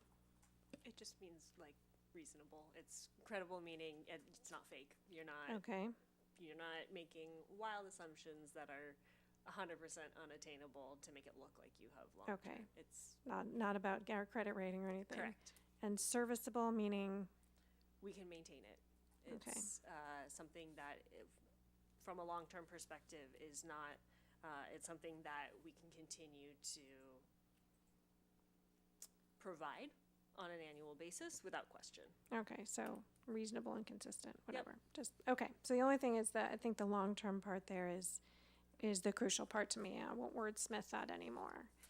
And then looking at the 3 pages here, are you looking for? Okay, so we don't have to really worry about page 4. If it's been approved and resourced, you're off into the races, right? We are. However, I will offer that if something on slides 5 or 6 are of a higher priority than something on slide 4, that could be one way to resource slides 5 and 6 by reallocating those resources that are dedicated to slide 4 to something else. So I'll go in the opposite direction. Works. On slide 4, C is very important to me. It's actually something I'd like to see on a future meeting agenda. And I would like to include the additions. So I know the council's added 2 or 3 things. Sorry, I'm on page 4C. You're looking at the presentation. I'm looking at the presentation. It looked like it was. Same numbering. So C is the 2014 infrastructure plan. I absolutely want to see that. So can you explain the services portfolio inventory? Is that basically that work we're doing at the end? Correct. Yeah, again, okay. This is already council direction, and this is all council direction. I understand that's direction, but I would like it to come here so we can see the math. Change anything, we have to make a recommendation to council. I'm just foreshadowing what we get to future meetings and agendas for ourselves. Is there any reason we can't have that? This is the work plan that's gonna go to council, so I'm just saying if we think we wanna make changes, we'll need to propose that to council. I understand that. I don't know if I want to make changes until I see the plan with the costs and the expenses. Is that what you're getting at? I'm not jumping the gun. I really. This is the work plan, tonight we're gonna make a motion to approve this work plan. I'm sorry, tonight we're gonna make a motion to approve and or modify this work plan, and then it will go to council to be approved. I get that. I'm just foreshadowing that when we get to our next agenda item, that this is one of the things that I want to have at this meeting. They're yeah. And I don't know what targeted support for downtown and California Avenue business districts is. I'm sorry. Under current levels of resources, we routinely send staff to the Downtown Business Improvement District group meeting, to the Cal Avenue Business Association meeting, whether it's public works staff, staff from the city manager's office, sometimes police. And so those staff resources are currently available to do limited outreach at those meetings and follow up on sort of one-off issues as they come up. What we don't, for example, currently have resourced is a full-time economic development manager as a standalone position. Okay, so it's more of a liaison role. Okay. Correct. Thank you. So on, I'll use, is the letters easier? So on, certainly J, I and J, I definitely, have an interest in those. And then things that are proposed and not yet resourced, so that's K through N.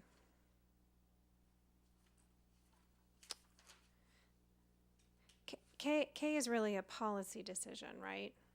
Okay, so I'm interested in learning more about that, and I think I know where that might have originated.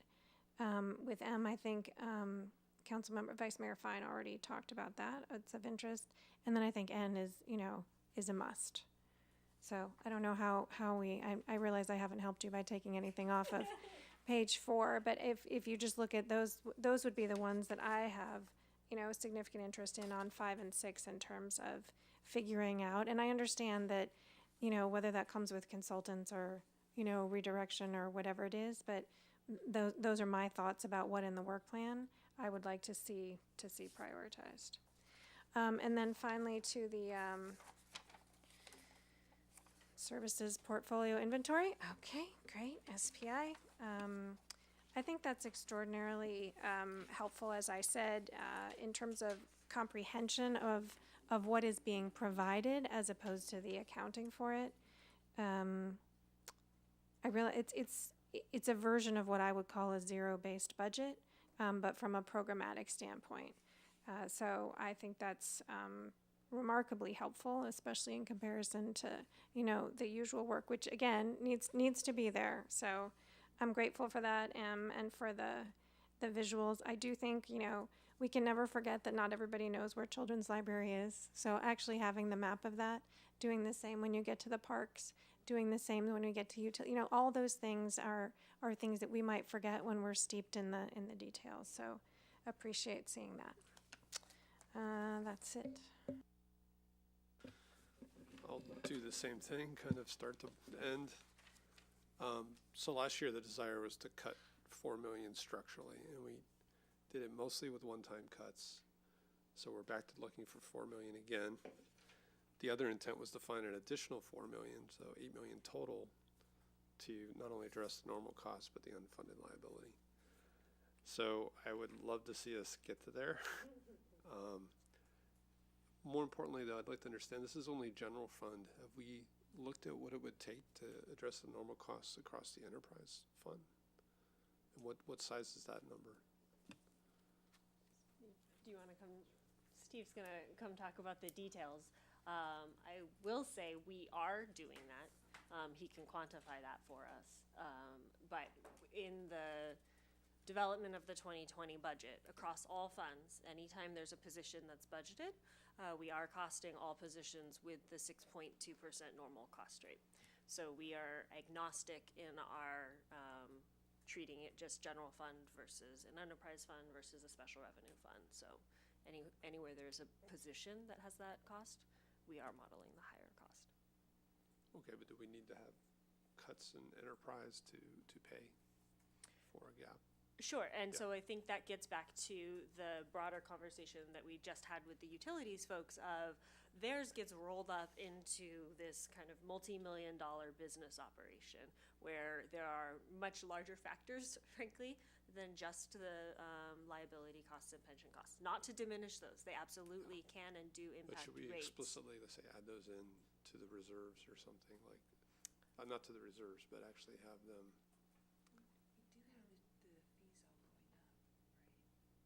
So, sure. So there's two pieces of this I guess we can talk about. There's the enterprise side, which is all part of those rate forecasts. And what, from a policy and principle balancing standpoint, the council said all of the extra funding, the difference between a 6.2% normal cost assumption and the CalPERS assumptions, that additional money, we talked in the general fund, it's 3.9 million in 2020, is to be deposited into the 115 trust fund for IRS section 115. We would be doing that same model for across all funds, enterprise funds as well. So that additional difference between the CalPERS requirement and that 6.2%, those additional funds are to be transferred into the section 115 trust. In that trust, we have 4 buckets, I want to say. 2 enterprise, 1 special revenue, and 1 general fund. And so that's to kind of start to bucket the deposits. And what we do is we try and deposit money across all 4 of those buckets evenly so that we're being equitable across all lines of business. What Michelle was alluding to is obviously our cost of business has gone up. And so as you're seeing that go through the utility rates, you're seeing that through the ratepayers. Right. I don't know what the right word is. Whatever, the utility rates. There's another side of fees that we have, such as development service fees, as well as our just general rec fees.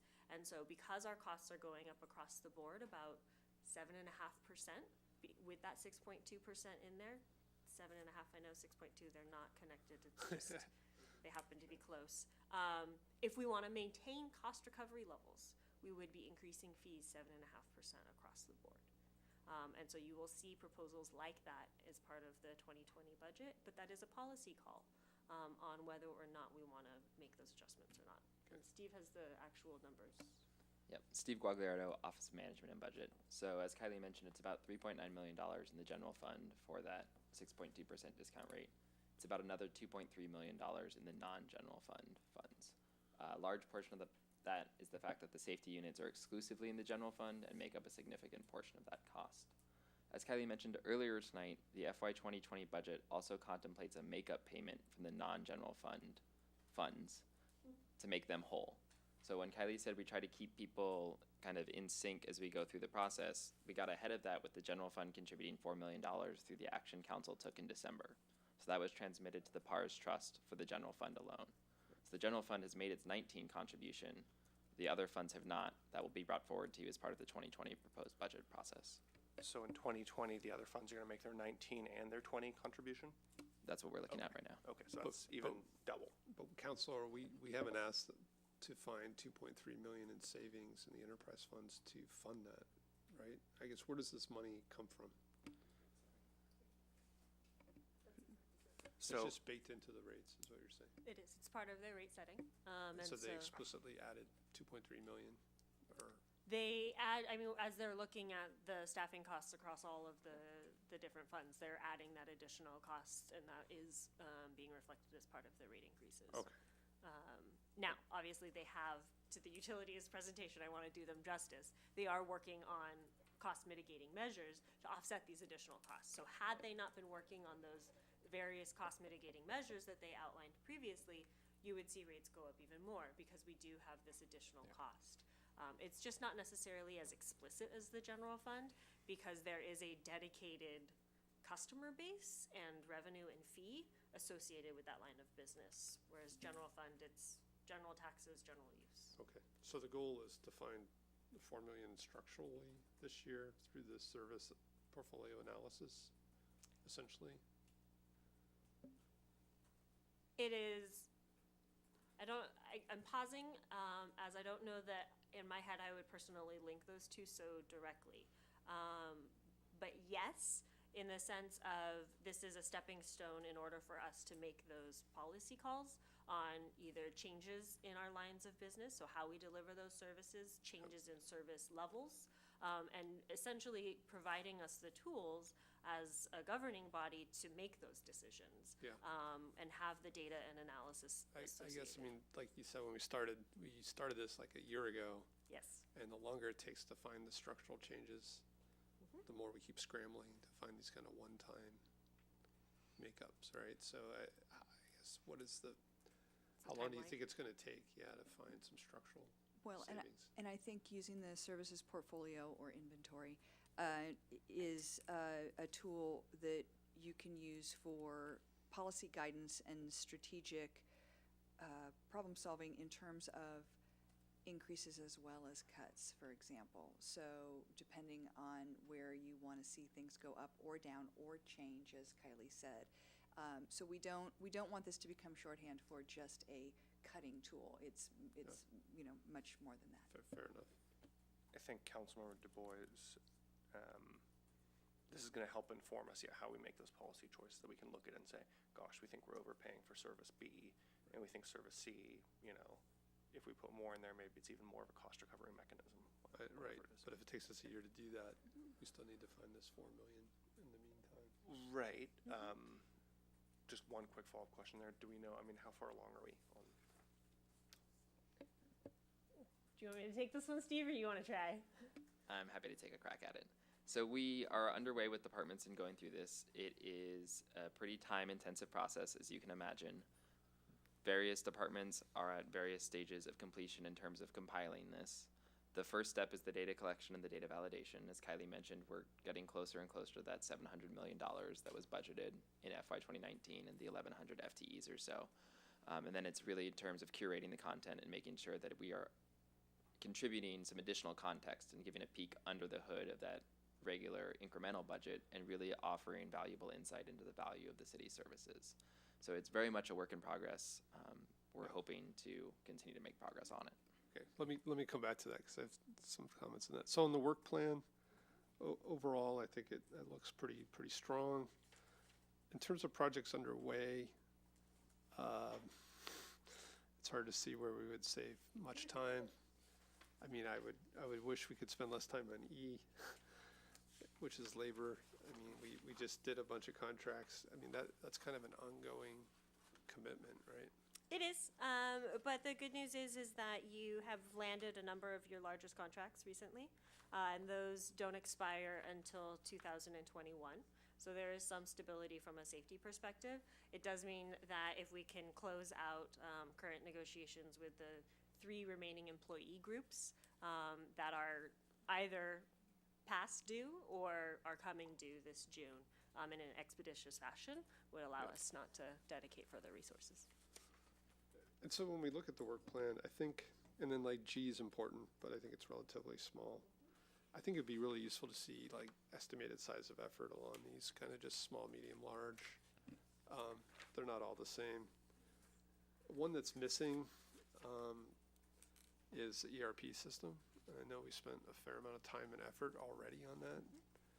And I really hate to see that effort go to waste. And I think it's an opportunity to increase efficiency. I think it could impact I and J, and maybe even L. So improvement of code enforcement and service, parking management, even making it a better place to work. We have better tools, so it could help with retention. So You'll be getting an update informational memo on that, I believe, this week. but it's not on the work plan, so does that mean it's on hold? It is on hold. Right, and Well, so that's. there's an upgrade. There's a small upgrade. Yeah. A small The more we upgrade. limp along with kind of this old system that we try to keep going, it's just, I'm just concerned that I actually think the investment there could pay off across multiple areas. And so that's the one thing I would suggest maybe we consider getting back on the work plan. I know we have staffing issues as well around that. And then looking at the ones that are proposed but not staffed. Again, I think K for me is kind of the lowest priority of those, and I think if it could be done in a small way, maybe it's somebody's project for a while, and they make recommendations, I think, for consistent financial analysis and staff reports. I think sometimes it's very obvious different departments are more or less financially rigorous. And sometimes some departments will come in with a pretty big ask with almost no financial detail. But I would hope we could keep that as kind of a smaller project. I think L is critical. For M, on revenue generating options, if there was a way we could even look at like sources of revenue for other cities and just see if we're missing things. I mean, one thing I've done with my interest, I've talked to Burbank and other cities who have dramatically grown revenue in their dark fiber networks, and ours has been very stable. Like I don't think we've really gotten the revenue we could out of that. And it would be interesting to see if there were other assets where we could get revenue rather than, we have very specific policies about cost recovery on programs we want to subsidize. I don't necessarily think that's a place. I think we can go through that as part of the normal budget process.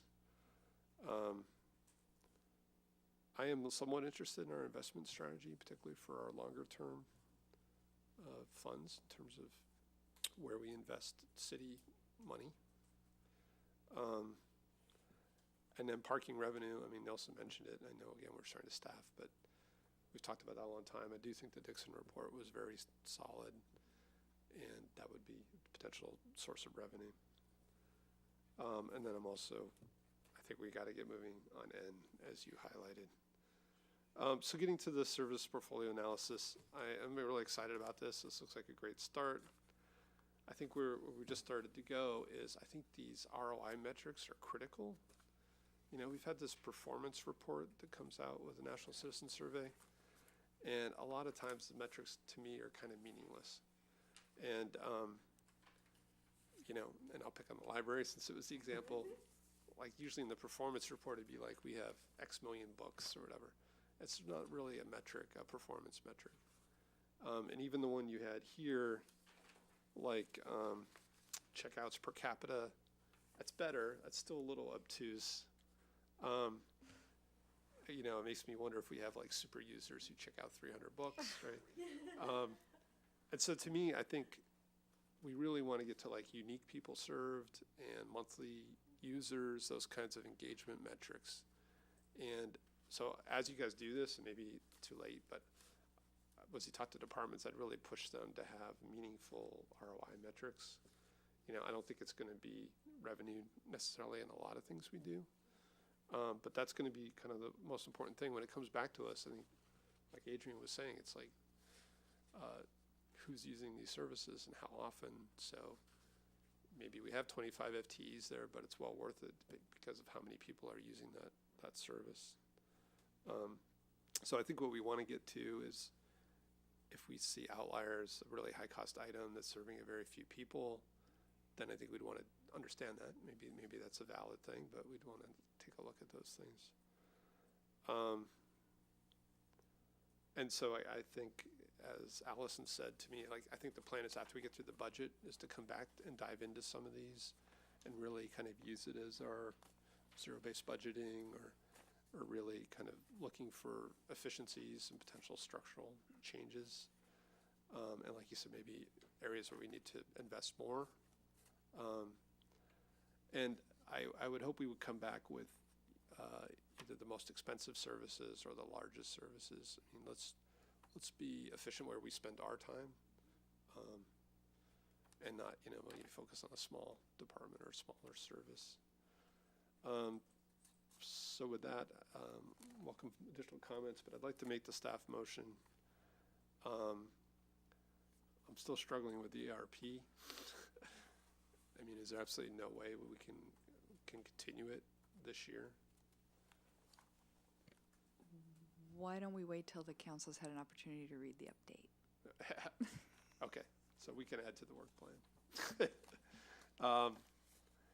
And then it's not really part of the staff motion. I mean, I guess it's understood, but should we add something about finding this $4 million savings structurally? I think that is inherent in all of the direction thus far. So I think the committee should feel secure that that is a continued referral that staff continues to work towards. So I don't want to lose sight of the $8 million. So, I mean, if we say we want to find $4 million structurally, could we also say we'll look for additional one-time savings? I don't know if we want to set a target. What do you mean? What do you mean the $8 million? 4 is only half. 4 is the normal cost, not the Yeah, so unfunded, last year, unfunded. what the finance committee was trying to do was get 8 million in savings. Oh, that's right, and they settled for settled four. on 4, Right. Which is getting to the normal cost, Right, but we still but have the not- unfunded. yeah. So I'll jump in. I think 4 is still an ambitious target. And I think, I mean, if we want to put it directly in this motion, I'm happy to support that. But I think most of that's on us, actually, us 3 right here. And then convincing our colleagues that, hey, it is worth it to get to this 4 million to change X service or service level. I don't know if it's worth putting an 8 right now. I'm not suggesting 8, but I am suggesting maybe more than 4. Do you want to say 5? Do we want to say 4 structurally and $1 million in kind of one-time savings?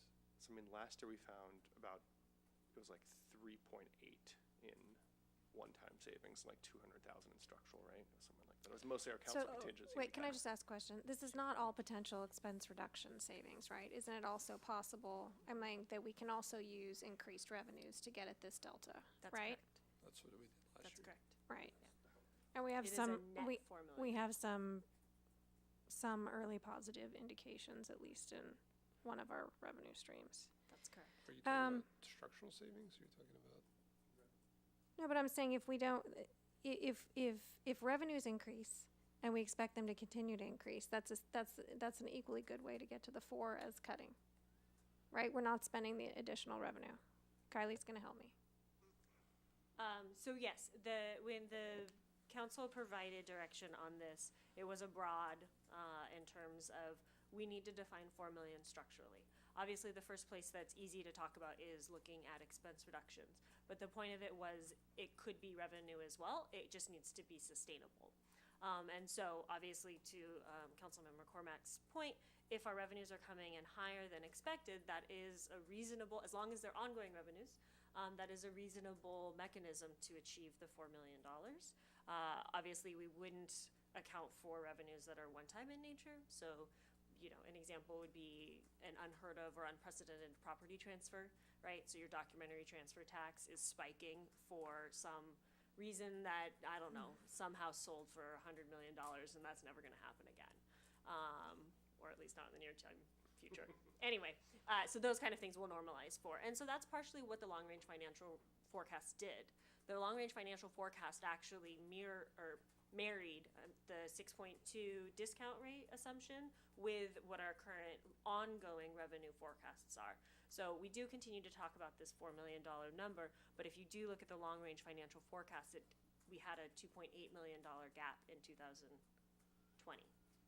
that we're working towards balancing towards in the general fund specifically, yes. And that does not include the 8, or it does include the 4? It includes 4, but not 8. not the 8. Correct. I guess one thing I think about is maybe we do this over a couple years, right? Maybe the idea is to get to the 8, right? Well, each year we don't get there, it adds up. It would be great to get to 8 this year. Yeah. But what I'm trying to do is bridge the gap between, I'm not sure we collectively as a community can get to 8 this year, but I don't want to lose sight of that. So if we can talk about, not just what we want to do this year, but how many years do we want to take to get there? Is that something that might work? Again, I think I could. I guess again they wanted to get there last year, and I guess what I'm suggesting is we set a goal for 4 million structural, maybe an additional 1 million savings this year. That way we're only piling on 3 million is what you're saying. Yeah. Right, so then it's a 4-year plan, and every year that number goes up 1.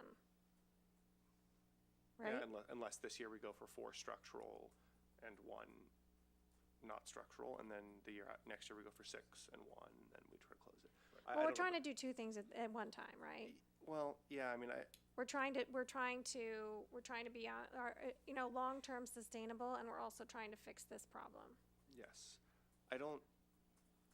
Given my experience, or given my knowledge of how our budgeting stuff works, it is annual anyways. Right. And so I really wonder if, we could make a goal of saying do 4 this year and 6 Future next council year. could override It's gonna be different next finance committee. We are the future council next year.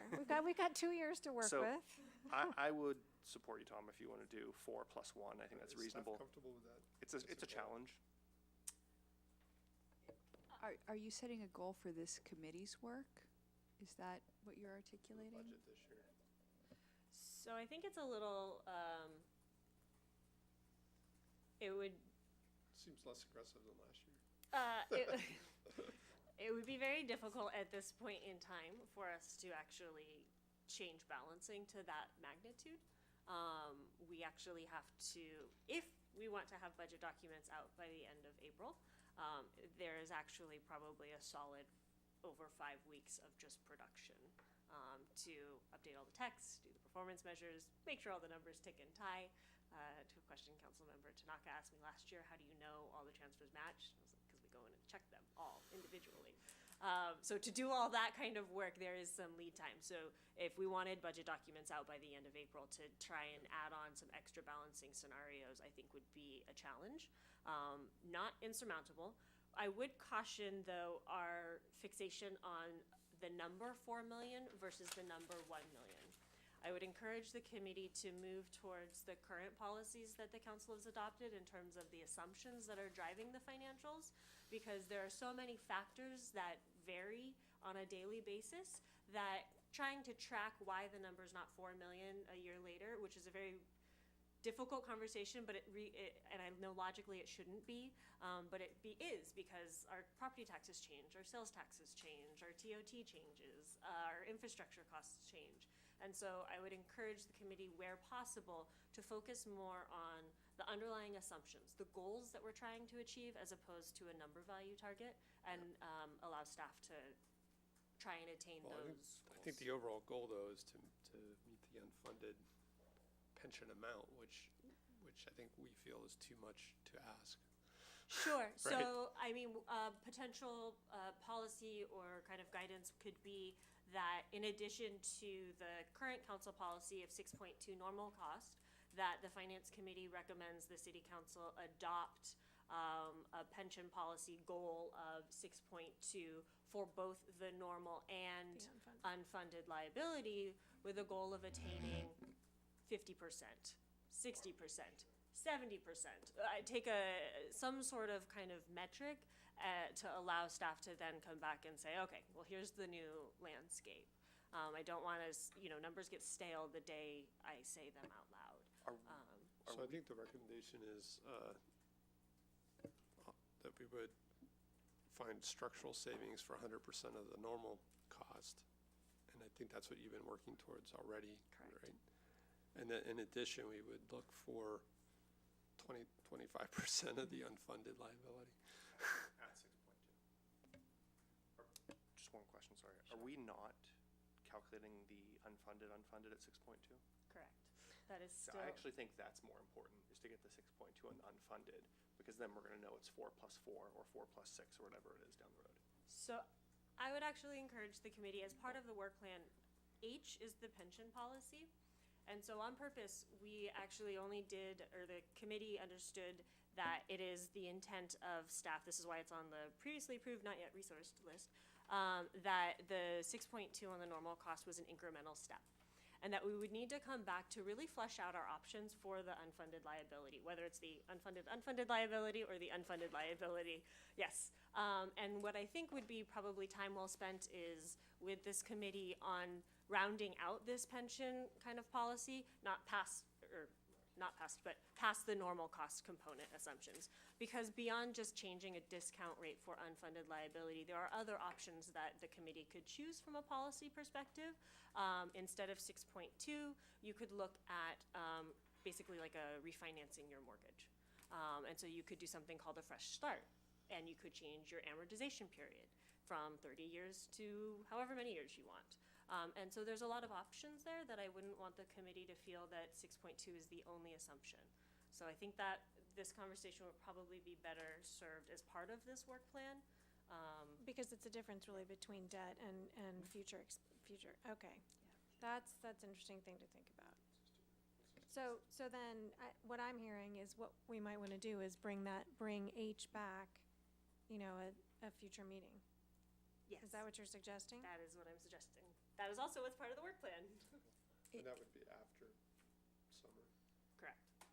It also might be helpful to think about, the fiscal sustainability work plan is a longer work plan for the whole year, and the budget process is more immediately before us. And as you go through the budget process, it may inform your thinking in an iterative way around the rest of these decisions. I'm correct that this will be the first budget process incorporating the 6.2 assumption. That is for the normal cost. Correct. Okay. So what do you think? I think we should probably just stick with what the previous assumptions were, which is using 6.2 on the normal cost. We know it's 3.8, we call it 4. Going for that. I think that's gonna be enough of a challenge for us. I agree with you, if we can find other things worth $1 million, like, we can look at that. But I hear staff's argument about not attacking the unfunded or the unfunded via this budget process so much as part of the work plan, and it may happen later in this year. Right. But so can we add that kind of intention of the finance committee to what we send to council? Mhm. So That's fine, right?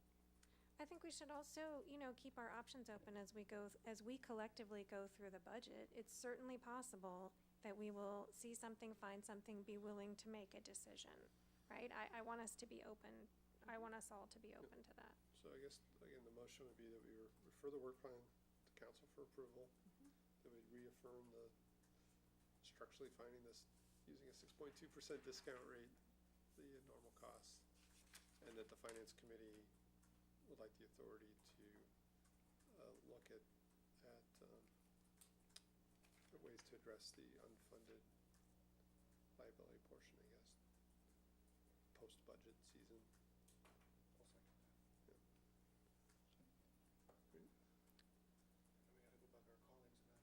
Yep. So should we vote on that? Yeah, I'm just waiting to make sure the clerk has it all. Okay, you got it recorded too, right? Yeah. So, all those in favor? Aye. Okay, thank you. That was definitely very interesting. Yeah. So we have one more item, which is upcoming agendas. So Kelly and I talked this morning, I think for the April 2nd meeting, wanted to give ourselves some homework.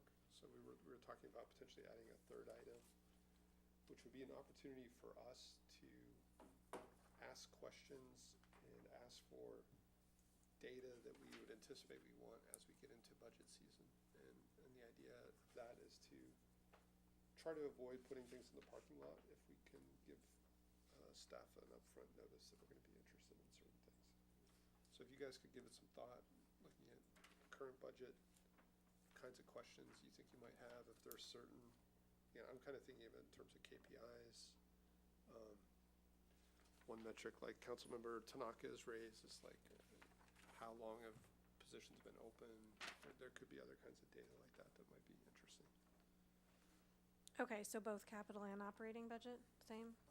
Okay. Yeah, I think as Look many at them questions both. as we can give them, it'll give staff more time. Okay. When do we get budget books, actually? End of April? And then I think on the April 16th meeting, you said line number 4 would be moved. Correct. So line number 4 will not necessarily be ready by then, since the third quarter will have just closed. So bad timing on our behalf. So I think the earliest, unless we wanted to interrupt the budget deliberations in May, the number 4 would move to meeting in June. The other option, if that ends up being the only item on a finance committee, is to turn it into an info report to the full council. That's a choice. Which we traditionally, we've already gotten one of, right? Correct. Yeah, okay. So it's a flexible item, let's put it that way. So I think that the big one is we want to look at the May 14th, 15th, and 21st. Correct. And see if those dates work for everybody. I already have them on my calendar. I see them. I'm gonna have to check. I get back from out of town on the 13th. I'm gone the 1st through the 13th. So pushing it out a week helps. So let me see.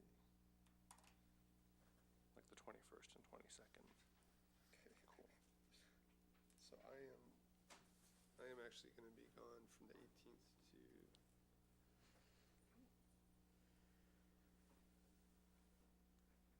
the 22nd. I could do that Thursday or Friday, 23rd and 24th if we need, or the week after, 28th, 29th, but that's getting pretty late. What if we, I'm sorry, Chair Du Bois, what day do you come back? I'm going to come back on the 22nd. On the 22nd, okay. So the suggestion was the 23rd or 24th. Well, so we have these 2 days, and then we have this follow-up day. Which is wrap up. Great. Could we do like the 15th, 16th? Are you going on a lawn trip or something? Yeah, I'm gone for like 10 days, so. Oh, yeah, it's more a jet lag, but work.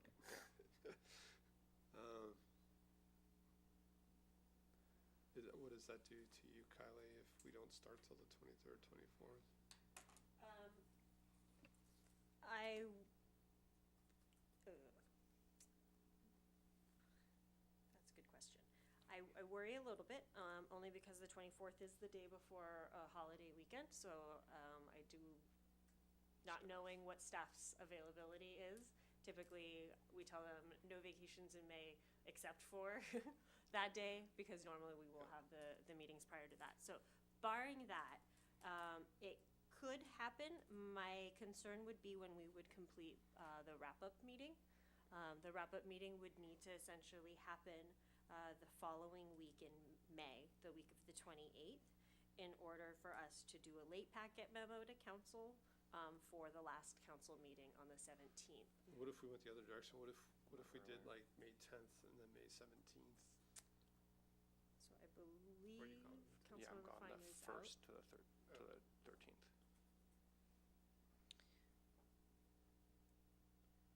You think you could take like that Friday, Which one? the 17th? 17th, Nope, probably. I can't. Sorry, That's I'm school on a, tour.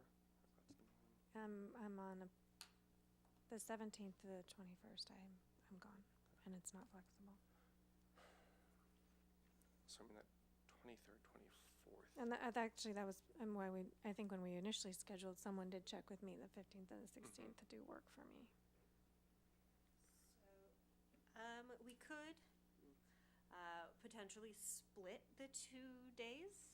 It does, impede from a flow perspective, because I think what the committee found useful last year was 2 intense days, but they were in the groove, and so there was no necessarily kind of reorienting themselves to the material. But that being said, given schedules, we could potentially do it on one day during the week of the 13th, one day during the week of the 20th, and then do wrap up on the 28th, which is a Tuesday after the Memorial holiday. So everyone, the 15th works for everyone, yes? Adrian It's hard. he's out hard. and then he, The 16th or 17th, I can probably swing in. Allison's gone the 17th. I cannot do the 17th. So we could potentially do it during the day on the 16th. We can also go back to evening, right? Correct. We can go back to evening. If we go back to evening, it typically takes 5 evenings from a prior committee perspective plus a wrap-up. So just throwing that out there. How many, it's 9 to 5, is that what traditionally is? No, they just did that last That's, year. yeah, correct. That was the first time. Yep. Traditionally, it's evenings. Traditionally, it's been Tuesday and Thursday evenings, starting at about anywhere between 5 and 7, depends on the committee, and goes until, 11 or 12. Just setting aside scheduling, what is staff's perspective on how the pros and cons of an all-day versus many evenings? The all-day is preferable for staff because we tend to have department heads and budget analysts in the room. You sort of have a cast of 20 in the room, plus there's people sitting at their desks watching. I'm not disagreeing, I'm So just trying to it's- surface them. So we've got that, so staff What prefers daytime. about an extended day? with breaks. Like 9 to 9? Well, like 8 to 9, 8 to 8, something. I mean, with breaks. I mean, Well, I was gonna suggest, since Adrian's gone, could you do like on the 16th, could we start at midday and do like, I can probably do that, do yeah. like noon to 8 p.m. or something? 16th I can do, yeah, that's fine. I Gives can't, me- so not on the 16th. 16th I have Bosca, and that's kind of non-negotiable, sorry. So And the I'd have 17th? to be done by You 5:30. can't miss one of those, or? I don't think it's recommended. They're only every other month. Do you have an alternate? It's Tom. There's also city school. Are there view on city school? Yeah, I mean, that's fine. We can I move can miss that. city school. What about the I feel 15th? differently about Bosca. I have the 15th. I have the I 14th can do and the 15th 15th, blocked off. 14th, 15th in the evening. Right, would you be willing to do like a half day on the 15th? Like do the noon to 8 kind of thing, or 1 to 9? Hard, but I can probably do like 1 o'clock on that day. Sorry, where are we heading now? So on the 15th, like if we did like a 1 to 8. to 8, It's a full day. Okay, so that's. And then when are we doing the second half? and then maybe on the 22nd. I'm just gonna check. And the 22nd would be full day? 22nd's fine. Would you guys mind the 1 to 8 again? That's fine. That's fine. I do need to be, yeah, I would need to leave at 8, hard stop at 8. Sorry, so 22nd was again 1 to 8? Yeah, I think, And then wrap up. I don't know why we're sticking with the Wednesday theme, but Because it avoids the meetings on avoids our other Thursdays that are meetings, not set by us. we wrap up on the 29th. That only gives you one You day, want- the 28th. So I would recommend actually, so wait, a couple things. First, the 21st is your normal scheduled finance committee meeting, so you wouldn't have a conflict in the afternoon or evening on that day. Just, that's the normal, Okay. It's on normal here. calendaring. If we were to. Actually, we already have the Correct. last, yeah, okay. Yep, so the 21st is an option depending on people's availability. In terms of wrap-up, I would actually recommend we do it on the 28th. I know it is a Tuesday and I know it is a short week, and we would potentially need to look at what policy and services schedule is, and kind of look at room arrangements. Part of why I would actually recommend the 28th is staff has a very small window to turn around the wrap-up items for the full council packet. Which would go on the 30th. So what time on the 28th? We don't have policy and services that day. Beautiful. Beautiful. I can't talk. Beautiful. There's no way that we could turn around wrap up from the 28th and to a packet on the 30th. I can tell you that right now. So it's late back. So it would most likely be late packet, but we could move budget adoption to June 17th, which would make a normal packet June 6th. I'm sorry, I just want to nail the times down. So again, I'm out of town the 18th through the 22nd, so I actually can't do the 22nd. Oh, you can't do the Okay. 22nd. I could do the 23rd. I can do 23rd. 23rd is fine. I'm the alternate on that meeting, and it's to Liz, so. So you know she'll go. But I'd like to end by 7 if possible that night. Sure. Okay, we're on the 23rd. So we're looking so far at, Is the 23rd again, sorry, what time on the 23rd? 1 to 7. So we are looking at May 15th, 1 to 8, May 23rd, 1 to 7. And then we're on the 28th? What time on the 28th? What do you all prefer? same thing works. The same thing works. Would you rather do morning, so you have the, I was going to say, for a wrap-up, it's typically helpful to have it during the day because that's the unanticipated, no one knows what's going to happen on that day, so we put everybody on call across the organization, because typically we put items from the So parking we lot had in there. 4 hours before. do you want like 8 a.m. to noon? just get it done and everyone gets on with their day.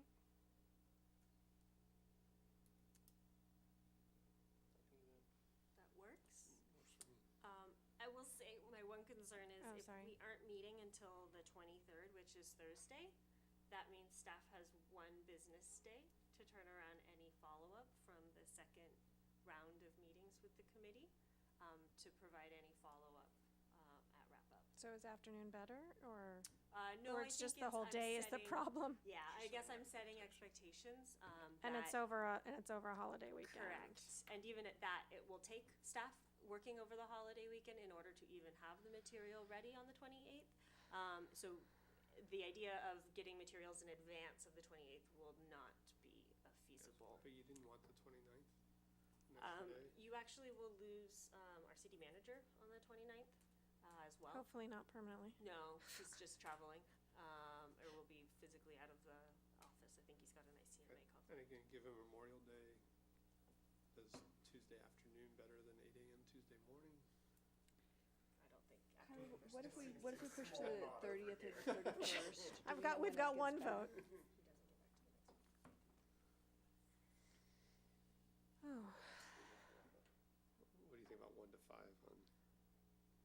I don't have a Tuesday, 28th. yeah, I don't have a problem with the afternoon on the 28th. That's totally fine if that's easier for the committee. that's fine. I think Right. we hear your warning. Yeah. So this is just my word of caution with the schedule as is It's gonna be a busy May. currently proposed. Are we still on the future meeting and agenda topics, or is this our opportunity to talk about the other things we want to see in the remainder of the year, or do you just want us to stay focused on what's on the back of the chart? If you have some comments, we could throw them out now. I mean, this is pretty much our schedule through the summer break. Okay, so, items C and N, I think we already I mentioned. C would be the infrastructure plan, N would be, I assume that's the business license program. And then we just talked about the unfunded liability. Yeah, I also, there's some discussion this evening of paid parking. I think there's probably interest on the part of this committee in understanding that as a subset of M. I don't know if that comes from the finance side or from the transportation side. We sent it to PNS. It's at PNS, okay. I am interested in that. I neglected also, just say on L earlier, to say that that's of interest to me. And just to follow up on Councilmember Du Bois's comments about, the library and details in there on benchmarking. I think that's probably the place to bring in what Vice Mayor Fine was suggesting. Occasionally there are benchmarks, for some of these things, whether it's, how many programs you offer for, kids in the summer, or, the average number of books checked out per capita, and that those might be helpful in that instance. Can I just ask one other question that I'm not sure? So this was the first I heard that the Section 115 fund actually has 4 funds? So it is one fund, but what Okay. staff has done administratively is, with our vendor that's managing it, we have 4 buckets within the one And they're not trust. fungible? Correct. Okay, interesting. Well, actually, general fund would be fungible, because general fund is, in general, It's just not, that's an internal policy that we're sticking to. I mean, there's nobody enforcing it. I'm sorry, what, I mean, when you say it's not fungible, I thought you said it's just one fund. I it's guess just an accounting mechanism to track the different contributions given the ratepayers, and the, legal requirements around our, Okay. state regulations. Great. That's all. Thank you. All right, well, thank you guys. First finance meeting of the year is adjourned. Thank you all.